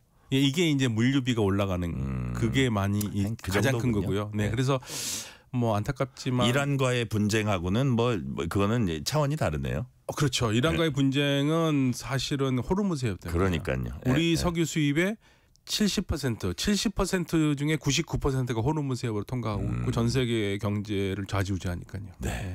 자, 시간 관계상 마지막 질문 드릴게요. 이스라엘 하마스 전쟁 2년 가까이 돼가고 있다고 했는데 앞으로 이걸 중심으로 한 중동 분쟁 이것이 국제 정세에 어떤 영향을 미칠지 우리가 중요한 관전 포인트 어떤 점을 주목해서 봐야 될까요? 일단은 가장 중요한 건 휴전입니다. 휴전이 돼야죠. 휴전이 되지 않은 상태에서는 아무 얘기도 못합니다. 그리고 휴전이 되지 않은 상태에서 이제 9월 달에 유엔 총회가 관건이죠. 그러니까 휴전이 된 다음에 유엔 총회가 있는 것과 휴전이 되지 않은 상태에서 유엔 총회 됐을 때 더 복잡해지거든요. 그래서 휴전이 되지 않으면 9월 달에 많은 나라들이 준비하는 대로 팔레스타인을 국가로 인정을 할 가능성이 굉장히 크죠. 그래요. 유엔 안보리를 통과하지 못한다 하더라도 일단은 선언한다는 건 굉장히 의미가 있거든요. 만약에 이스라엘이 정말 그거를 원하지 않을 텐데 그리고 그렇게 가지 않기 위해서 이제 미국의 다리를 붙잡고 있는 건데 국제사회는 그래도 인정하는 걸로 간다 그러면 이스라엘이 인정하되 받아낼 수 있는 어떤 그 교환 조건 같은 게 있습니까? 아니, 이스라엘은 없죠. 근데 이스라엘은 그래서 그러다 보니까 그런 국가들에 대해서는 이제 적대 정책을 취해야겠다, 못 들어오게 하겠다, 뭐 여러 가지 얘기를 하고 있는데 사실 이스라엘이 쓸 수 있는 카드는 별로 없고요. 이스라엘 국민들이 받는 피해가 더 큽니다. 그러니까 이스라엘은 지금 앞으로 그 9월 유엔 총회까지 상당히 많은 외교적 압박을 받을 거예요. 지금 외교적으로 지금 완전히 외톨이가 되고 있습니다. 네, 오늘 말씀은 여기까지 듣겠습니다. 지금까지 박현도 서강대 유로메나 연구소 교수였습니다. 교수님 말씀 감사합니다. 네, 감사합니다. 편지 왔습니다. 퇴근길 지친 당신에게 힘이 되는 뉴스를 전해드립니다. 매일 저녁 당신과 함께 읽는 세상 이야기. KBS 1라디오 뉴스레터 K.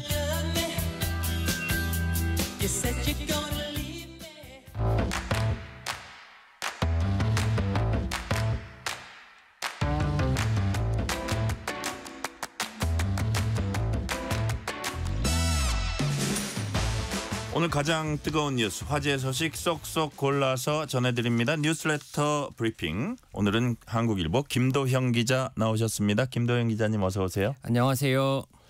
자, 2022년에 건강보험 진료비가 사상점 100조 원 돌파했습니다. 그때 인구 고령화 추세 때문에 진료비 급증한 걸로 분석이 됐었는데, 근데 최근엔 진료비 급증의 원인이 단순히 인구 고령화 때문만은 아니고 다른 원인, 아주 중요한 원인이 있다는 분석이 나왔다면서요. 예, 맞습니다. 인구 고령화나 소득 증가뿐만 아니라 의료기관과 병상수의 증가가 연관이 있다라는 심층 분석 결과가 나왔습니다. 예. 그러니까 수요가 공급을 따라가는 것에 더해서 공급도 수요를 견인했다는 겁니다. 예를 들어서 고령 인구 증가는 의료 수요가 늘어나는 요인이잖아요. 네네. 이것 외에도 의료 서비스라는 공급이 늘어난 만큼 이걸 이용하는 사람도 늘어났다는 뜻입니다. 이 분석은 건강보험공단 건강보험연구원의 건강보험 진료비 영역별 지출 요인 분석 보고서에 따른 건데요. 지난 2010년부터 2022년까지 데이터를 분석했습니다. 총 진료비에 가장 큰 영향을 미친 요인이 가입자 수 그리고 고령화율, 여기에 대해서 요양기관의 수인 것으로 나타났습니다. 네. 요양기관의 수가 늘어날수록 진료비의 액수도 늘어났다는 겁니다. 그렇군요. 자, 의료경제학 법칙 중에 병상은 일단 만들어지면은 이내 채워진다 이런 말이 있잖아요. 그런 경우로도 보이는데 좀 더 자세한 분석 결과도 있을 것 같아요. 예, 이번 연구에선 진료 형태를요, 입원과 외래로 나눴습니다. 입원 진료비의 경우에는 인구 1000명당 병상 수가 1% 증가할 때 진료비가 0.21% 늘어나는 걸로 조사가 됐습니다. 병상 공급이 비용 증가에 직접적인 영향을 미치게 된 겁니다. 예. 외래 진료의 경우에는요, 공급 요인의 영향이 더 컸습니다. 인구 10만 명당 요양기관의 기관 수가 1% 많아질수록 외래 진료비는 1.64% 급증하는 걸로 분석이 됐습니다. 동네 의원들이 늘어나면서 의료 접근성은 높아졌는데 이게 결국 전체 의료비 상승으로 이어지는 공급자 유발 수요 현상이 일어난 겁니다. 요양기관의 종류별로 분석하면 이런 현상이 더 두드러지게 나타나는데요. 네. 예를 들어 의원의 외래 진료비 같은 경우 요양기관의 수가 1% 증가할 때 진료비가 1.39% 늘었거든요. 근데 가입자 수가 1% 늘을 때 진료비는 1.05%밖에 안 늘었고 고령화율이 1% 증가할 때는 0.84% 늘었습니다. 지역 내 총생산도 1% 올라갔을 때 진료비가 0.42% 늘거든요. 예. 이를 비교해 보면은 가입자 수나 고령화율 또는 소득 수준이 진료비 증가에 미치는 영향보다 요양기관 숫자의 증가가 미친 영향이 훨씬 크다는 겁니다. 또 설명이 되지 않은 요인에 의한 진료비 증가도 있는데요. 2017년 이후 의원 외래 진료비 증가분의 50% 이상이 기존의 변수들로는 설명이 되지 않는다고 합니다. 코로나19 팬데믹과 같은 환경 변화 그리고 새로운 정책과 의료기술의 발전 등이 복합적으로 작용한 결과로 추정이 됩니다. 네. 요즘 카페 가보면은 일부 손님들이 과하게 공간 점유하고 뭐 어떻게 보면 민폐 끼치고 있는 모습 종종 볼 수 있습니다. 카공족이라 그러는데 이게 무슨 준말인지 모르겠어요. 네, 카페에서 공부를 하고 있다서 카공족입니다. 카공족. 네. 카페에서 공부까지는 괜찮은데 어떻게 하기에 민폐를 끼친다 그러는지 스타벅스가 뭐 적극 대응하고 나섰대요? 예, 노트북이 아니라 네. 데스크톱 컴퓨터를 카페에 가져온다거나 데스크톱을? 예, 아니면 멀티탭을 설치해서 여러 기계를 다 같이 연결한다거나 다른 사람 아니면은 옆에 앉기도 좀 예. 불편하겠네요. 예, 네. 심지어 프린터까지 가져와서 설치해서 사용하는 사례들이 각종 커뮤니티에 올라와서 아예 사무실이네, 사무실. 예, 각종 커뮤니티 등에 올라와가지고 월세 안 내는 사무실. 맞습니다. 논란이 좀 되기도 했는데 일부 코미디 용감하네. 프로그램에서 이런 거를 좀 그 패러디해 갖고 과장되게 묘사한 적도 있거든요. 예. 그래서 스타벅스가 개인용 데스크톱 컴퓨터와 프린터, 멀티탭, 칸막이 등을 사용하는 행위를 금지하도록 공지를 했습니다. 뭐 좀 이해가 되네요, 솔직히. 예, 그 스타벅스의 게시글을 보면요, 여러 명이 사용 가능한 테이블에선 다른 고객님도 이용할 수 있도록 양보해달라. 그리고 개인용 데스크탑이나 프린터, 멀티탭 등은 매장에서 사용할 수 없다. 그리고 장시간 자리를 비울 때는 원활한 좌석 이용을 이용해 소지품을 꼭 챙겨달라. 이런 내용이 담겼습니다. 거기 놓고 가게 어디 갔다 오면서 딴 사람 못 앉게 하니까. 맞습니다. 점심 먹고 오고 이런 경우가 있거든요.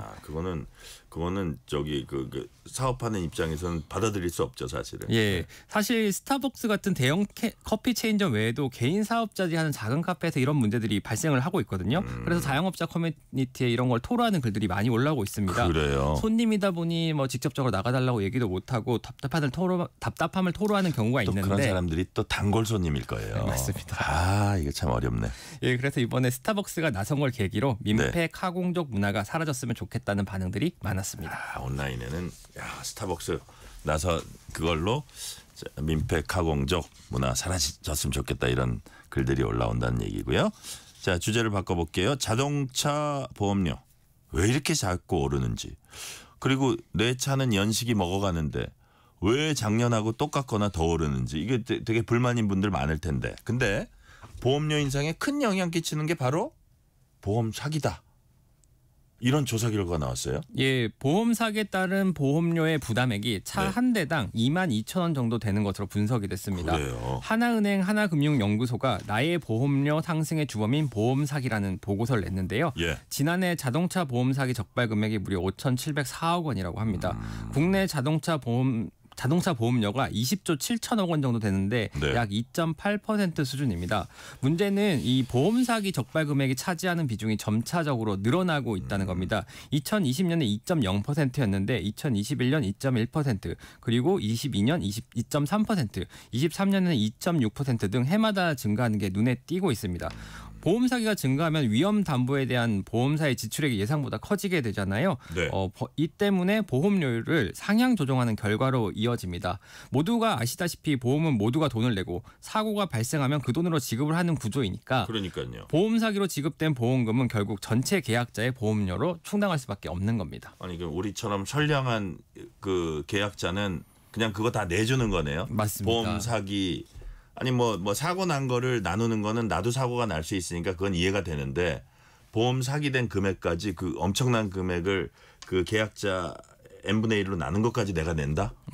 와, 상당히 주말로 가고 있는데 기분이 나빠지네요. 자, 보험 사기 문제는 자동차에만 국한된 건 아닙니다. 지난해 적발된 국내 보험 사기 금액이 역대 최고치를 기록했다고 합니다. 얼마나 됩니까? 예, 무려 1조 1,502억 원에 달합니다. 사고 내용을 조작하는 경우가 절반을 넘어서 가장 많았고요. 또 허위 사고, 고의 사고 등 순으로 집계가 됐습니다. 사기를 치는 수법도 날로 진화하고 있는데요.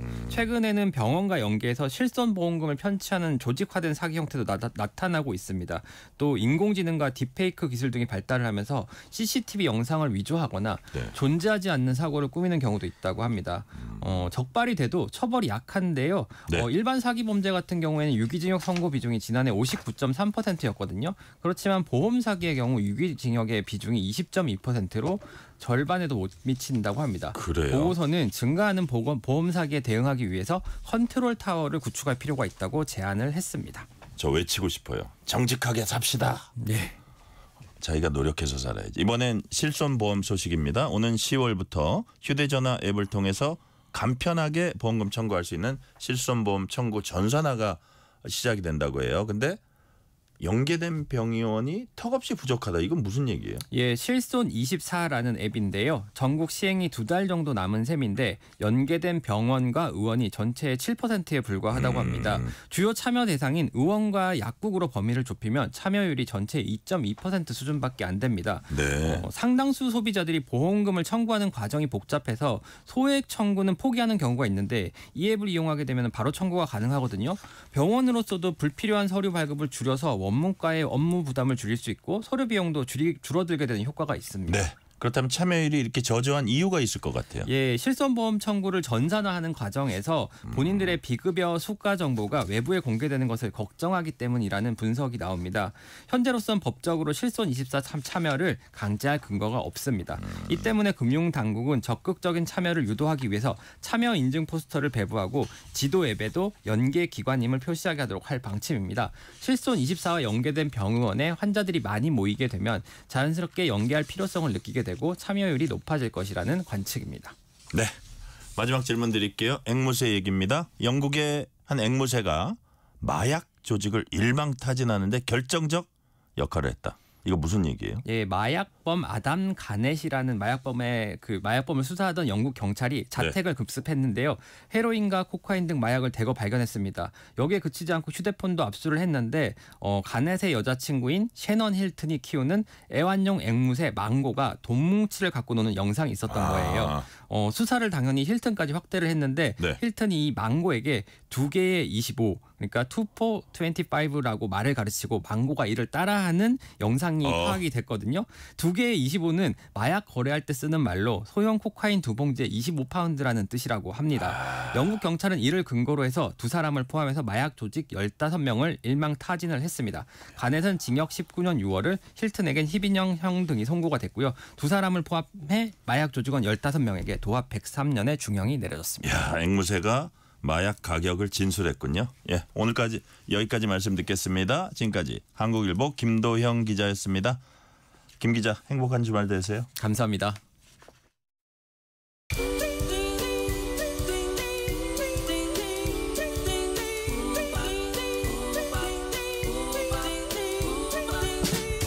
오늘 하루 뉴스를 정리해주는 다정한 편지 한 통.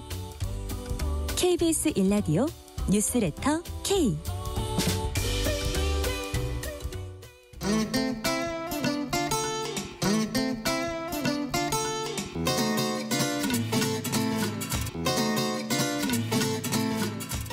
매주 다양한 문화계 전문가와 재미나고 유익한 얘기 나눠보는 시간입니다. 주말엔 문화. 오늘은 하재근 대중문화평론가 나오셨습니다. 하재근 평론가님 어서 오세요. 네, 안녕하세요. K-팝 데몬 헌터스로 K-팝 관련 콘텐츠 글로벌 인기가 이제 커지고 있는 와중에 있습니다. 그런데 한국 댄스 씬의 위상도 국제적으로 좀 주목을 받고 있어요. 네. 최근엔 월드 오브 스트리트 우먼 파이터 이른바 스우파 3 끝났습니다. 이번 스우파 3 콘셉트 어떤 그 국가 대항전 양상인가요? 네, 그렇습니다. 그러니까 스트리트 우먼 파이터가 그 춤추는 분들이 이제 대결을 하는 춤 경연 프로그램인데 춤 대결. 1탄이 어마어마하게 인기를 끌었거든요. 그래요? 국내에서. 예. 그래서 스타들이 잇따라 배출이 됐는데 2탄도 인기를 끌었고 여세를 몰아서 3탄이 제작이 된 거예요. 근데 3탄은 규모를 더 키워가지고 국가 대항전 형식으로 진행이 됐습니다. 춤 진짜 잘 춰요? 그렇습니다. 그래서 이제 우리나라 대표팀 형식으로 스트리트 우먼 파이터 1탄 때 스타가 됐던 분들이 우리나라 한 팀 코리아를 만들어서 범접이라고 나오고 범접. 그 밖에 또 뭐 호주, 뉴질랜드, 일본, 미국 등등등 여러 나라에서 이제 대결을 펼쳤는데 그 우리나라 대표로 나온 그 분들이 허니제이, 아이키, 가비, 노제, 리정, 리제이, 립제, 모니카 이런 분들인데 이게 다 춤추는 분들이거든요. 제가 과거에는 춤추는 분들 성함을 거의 몰랐었는데 지금 다 외우시네요. 외운 건 아니고 이제 원고를 보고 합니다만 어쨌든 이분들 이름을 딱 들었을 때 그 누군지 알겠거든요. 이 머리에서 얼굴이 떠오르거든요. 유명인이 돼가는 거예요. 그렇죠.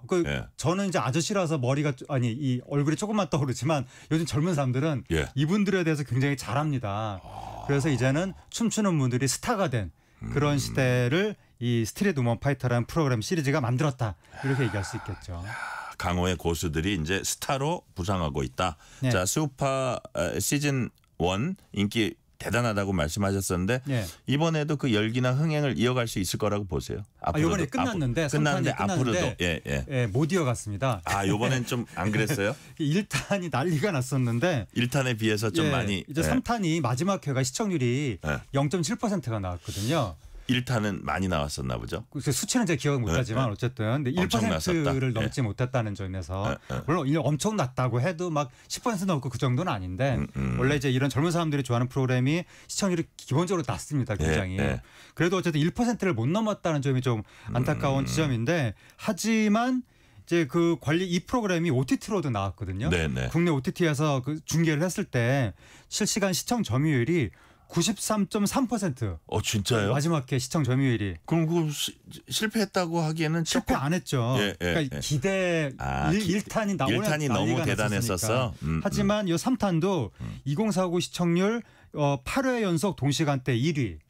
또 국내 그 TV OTT 화제성 8주 연속 1위. 그래요. 이 정도 했기 때문에 이 정도면 뭐 당연히 성공했다고 할 수 있고 다만 제가 아까 마지막 시청률이 기대 좀 못 미쳤다고 말씀드렸잖아요. 그 이유는 추정컨대 우리나라 팀이 중간에 떨어지는 바람에 우승은 딴 나라 팀이 우승은 했어요? 일본 팀이 했거든요.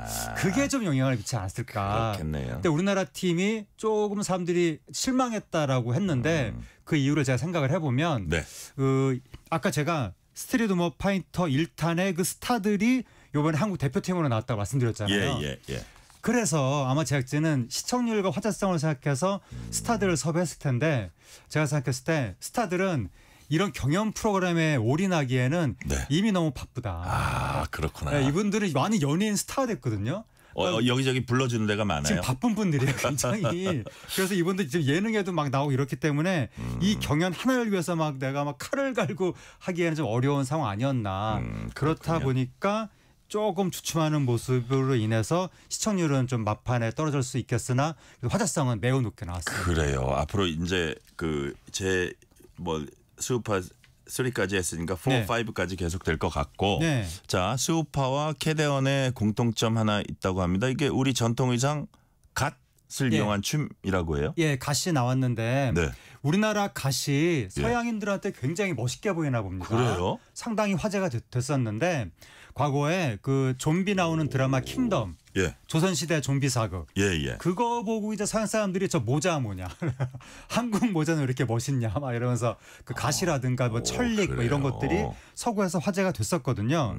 그러다가 그 이 뭐죠 K-팝 데몬 헌터스 거기에서도 사자 보이스 저승사자들이 또 갓을 쓰고 나오니까 그게 또 이제 갓이 화제가 됐었는데 요번에 월드 오브 그 이 스트리트 우먼 파이터 여기에서도 우리나라 대표팀이 메가크루 미션이라는 데서 우리나라의 정체성을 담은 춤을 선보였거든요. 거기에서 갓, 부채, 태극기의 여러 가지 색깔들 이런 걸 이제 선보였는데 약간 전통춤의 요소를 가미했나요?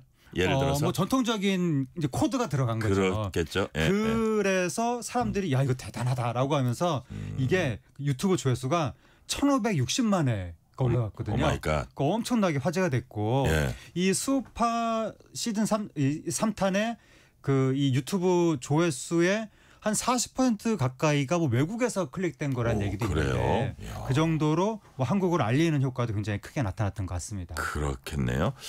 옛날에 우리가 뭐 전통적으로 생각할 땐 춤은 음악에 수반된 약간 부수적인 거다 이렇게 생각하기도 했었는데 근데 수우파 같은 프로그램만 인기를 타면서 자 이게 춤의 위상도 뭐 전체적으로 높아졌고 이게 댄스가 더 개별 장르가 되는데도 도움이 될 것 같아요. 그 춤추는 분들의 위상에 상전벽해가 일어났습니다. 그 정도예요? 우리나라가 아무리 막 K-팝이 잘 나가고 해도 사실 춤추는 분들은 이른바 그 백댄서라고 불리면서 그냥 뒤에서 춤만 추는 분들. 약간 언더그라운드성. 그리고 또 그분들이 안무를 다 하거든요. 근데 그 안무를 한 게 창작품으로 인정도 잘 못 받고 그런 측면이 있었는데 이 수우파를 기점으로 해서 이 춤추는 분들이 완전히 어떤 독립적인 예술가, 창작인으로 인정을 받는 것 같고 수우파를 통해서 리정 씨라는 분이 또 스타가 됐거든요.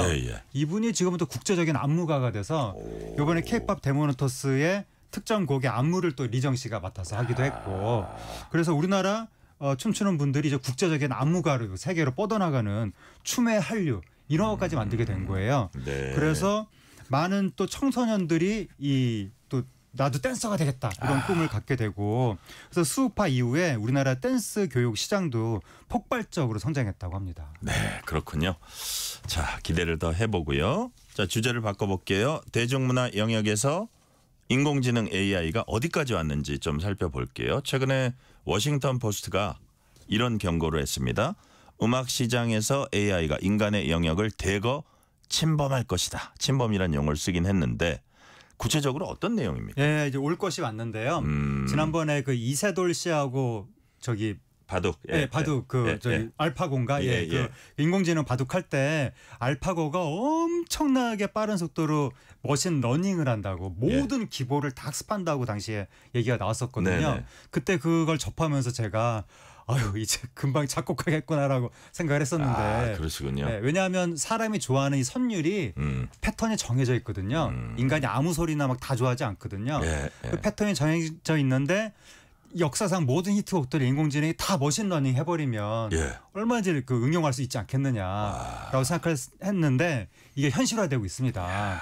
지금 미국의 워싱턴 포스트가 음악 영역에서 인공지능이 인간의 영역을 대거 침범할 것을 보여주는 신호탄이다라고 보도한 사건이 터졌는데 바로 유럽에서 벨벳 선다운이라고 하는 신인 인디 록 밴드가 이제 등장을 한 거예요. 밴드군요.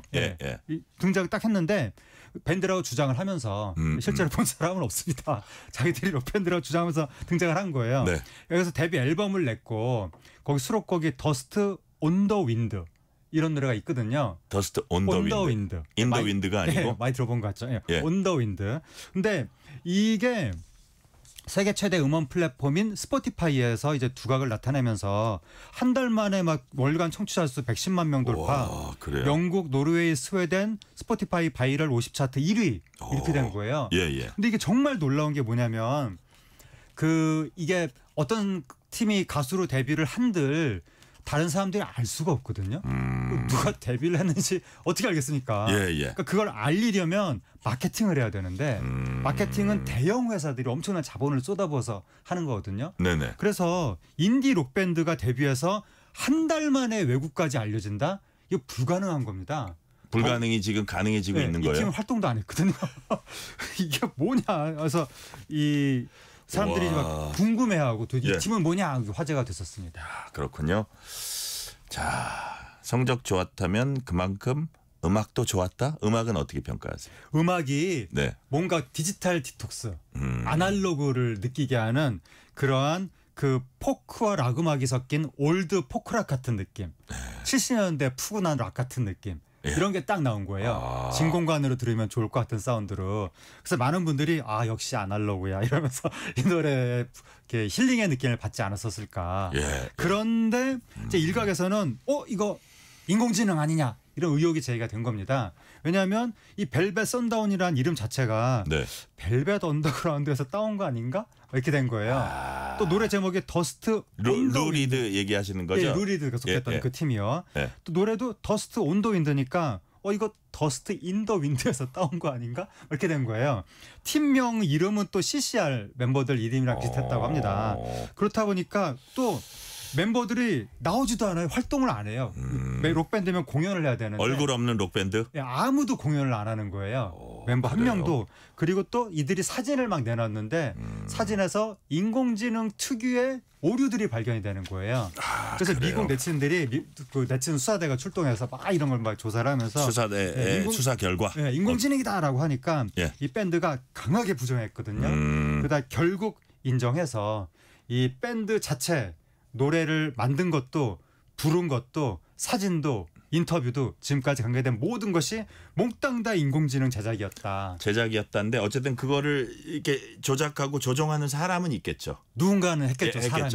그런데 어쨌든 그 모든 제작이 인공지능에 의한 거였다. 사람의 그냥 단순 창작이 아니라 사람이 컴퓨터로 딸깍한 거였다. 인공지능의 명령을 내려서 그게 밝혀졌습니다. 그래요. 자, 그렇다면 이제 기존에 우리가 생각하던 작곡가의 역할, 작곡하는 일의 범위 이런 것도 이제 변할 수밖에 없다고 보여지는데 아직도 모르겠어요. 뭐 오랜 그 많은 음악들을 이렇게 학습해가지고 옛날 멜로디도 나오고 이렇게 우리 감성에 터치하는 멜로디도 나올 수 있지만 인공지능 만든 음악이라고 하면 아직 낯설다 이럴 분도 있을 것 같은데 우리 평론가님이 보시기에 인공지능이 만든 음악 이렇게 우리가 기존에 이게 이거는 정말 감성적으로 좋다 할 정도로 손색 없는 음악들이 나오고 있습니까? 근데 아직은 다행히 인공지능이 그 정도로 엄청나게 발달하진 않아서 그건 아니어서 뭐 엄청난 히트곡을 만들 정도까지는 아닌데 그러나 이벤트송이라든가 뭐 배경음악 같은 거 그런 거는 진짜 엄청나게 만듭니다. 그래요? 저도 인공지능으로 작년인가 음악 만들어봤는데 뚝딱뚝딱 만들어내는 거예요. 또 작년에 우리나라 그 지방교육청이 노래 공모를 했을 때 1위 곡이 노래 좋다고 1위를 뽑았거든요. 그때 우리나라 유명한 작곡가가. 근데 나중에 알고 보니까 인공지능이었다. 어느 교사가 그냥 뚝딱하고 만든 거였다라는 게 뒤늦게 밝혀졌거든요. 일단 아직까지는 좀 그걸 들었을 때는 좀 헛다리하는 단계인 것 같아요. 근데 앞으로는 또 그게 대세가 될 수도 있지 않을까요? 이제 점점 인공지능이 발전하면 앞으로는 진짜 히트곡 같은 선율도 인공지능이 충분히 만들 수 있을 것 같고 그럼 이제 많은 분들이 진짜 이번 이 노래처럼 그 디지털 디톡스 아날로그 힐링마저 인공지능 노래로 하는 그런 시대가 진짜 올 수도 있을 것 같습니다. 그러니까요. 얼마 전에 챗GPT가 지브리 그림 펴지면서 인공지능 이미지 우리가 이제 익숙해졌듯이 밴드 벨벳 선다운 이후엔 인공지능 심리적 장벽도 낮아지지 않을까 싶은데 자 마지막으로요. 저 하재근 평론가님 이게 인공지능 밴드 벨벳 선다운의 사례 우리에게 어떤 메시지를 준다고 보세요? 인공지능이 진짜 무섭다. 그래요? 인간 세상을 엄청나게 잠식할 것 같다라는 느낌이 드는 겁니다. 그래서 이거는 우리가 산업혁명에 늦어서 그렇게 고초를 겪었는데 인공지능 혁명도 늦으면 안 되잖아요. 그렇죠. 우리 국가 차원에서 빨리 달려들어야 되는 부분이고 그다음에 인공지능이 시중에 나와 있는 것들이 있거든요. 그거를 활용하는 능력도 나름 기술입니다. 우리 국민들 각자 개개인이 인공지능 활용법을 빨리 좀 익혀야 되겠다라는 느낌이 들고 그다음에 인공지능이 우리 사람이 하는 직업들의 상당 부분을 대체 나갈 것 같거든요. 그렇죠. 그래서 이걸 우리 사회 차원에서 이 직업 대체 문제, 실업자 문제 이거 어떻게 대비를 해야 될 것인가 이거 빨리 좀 고민을 해야 될 것 같습니다. 네, 오늘 말씀 여기까지 듣겠습니다. 지금까지 하재근 문화평론가였습니다. 말씀 감사합니다. 감사합니다. 오늘 뉴스레터 K는 여기까지입니다. 커피 쿠폰 당첨자 명단은 뉴스레터 K 홈페이지 확인해 주시고요. 저희가 벨벳 선다운 밴드의 Dust on the Wind 얘기 좀 했었는데 오늘 끝곡으로는 캔사스의 Dust in the Wind 들으시면서 마무리하겠습니다. 오늘도 함께해 주신 청취자 여러분 진심으로 감사드립니다. 지금까지 뉴스레터 K 전종철입니다.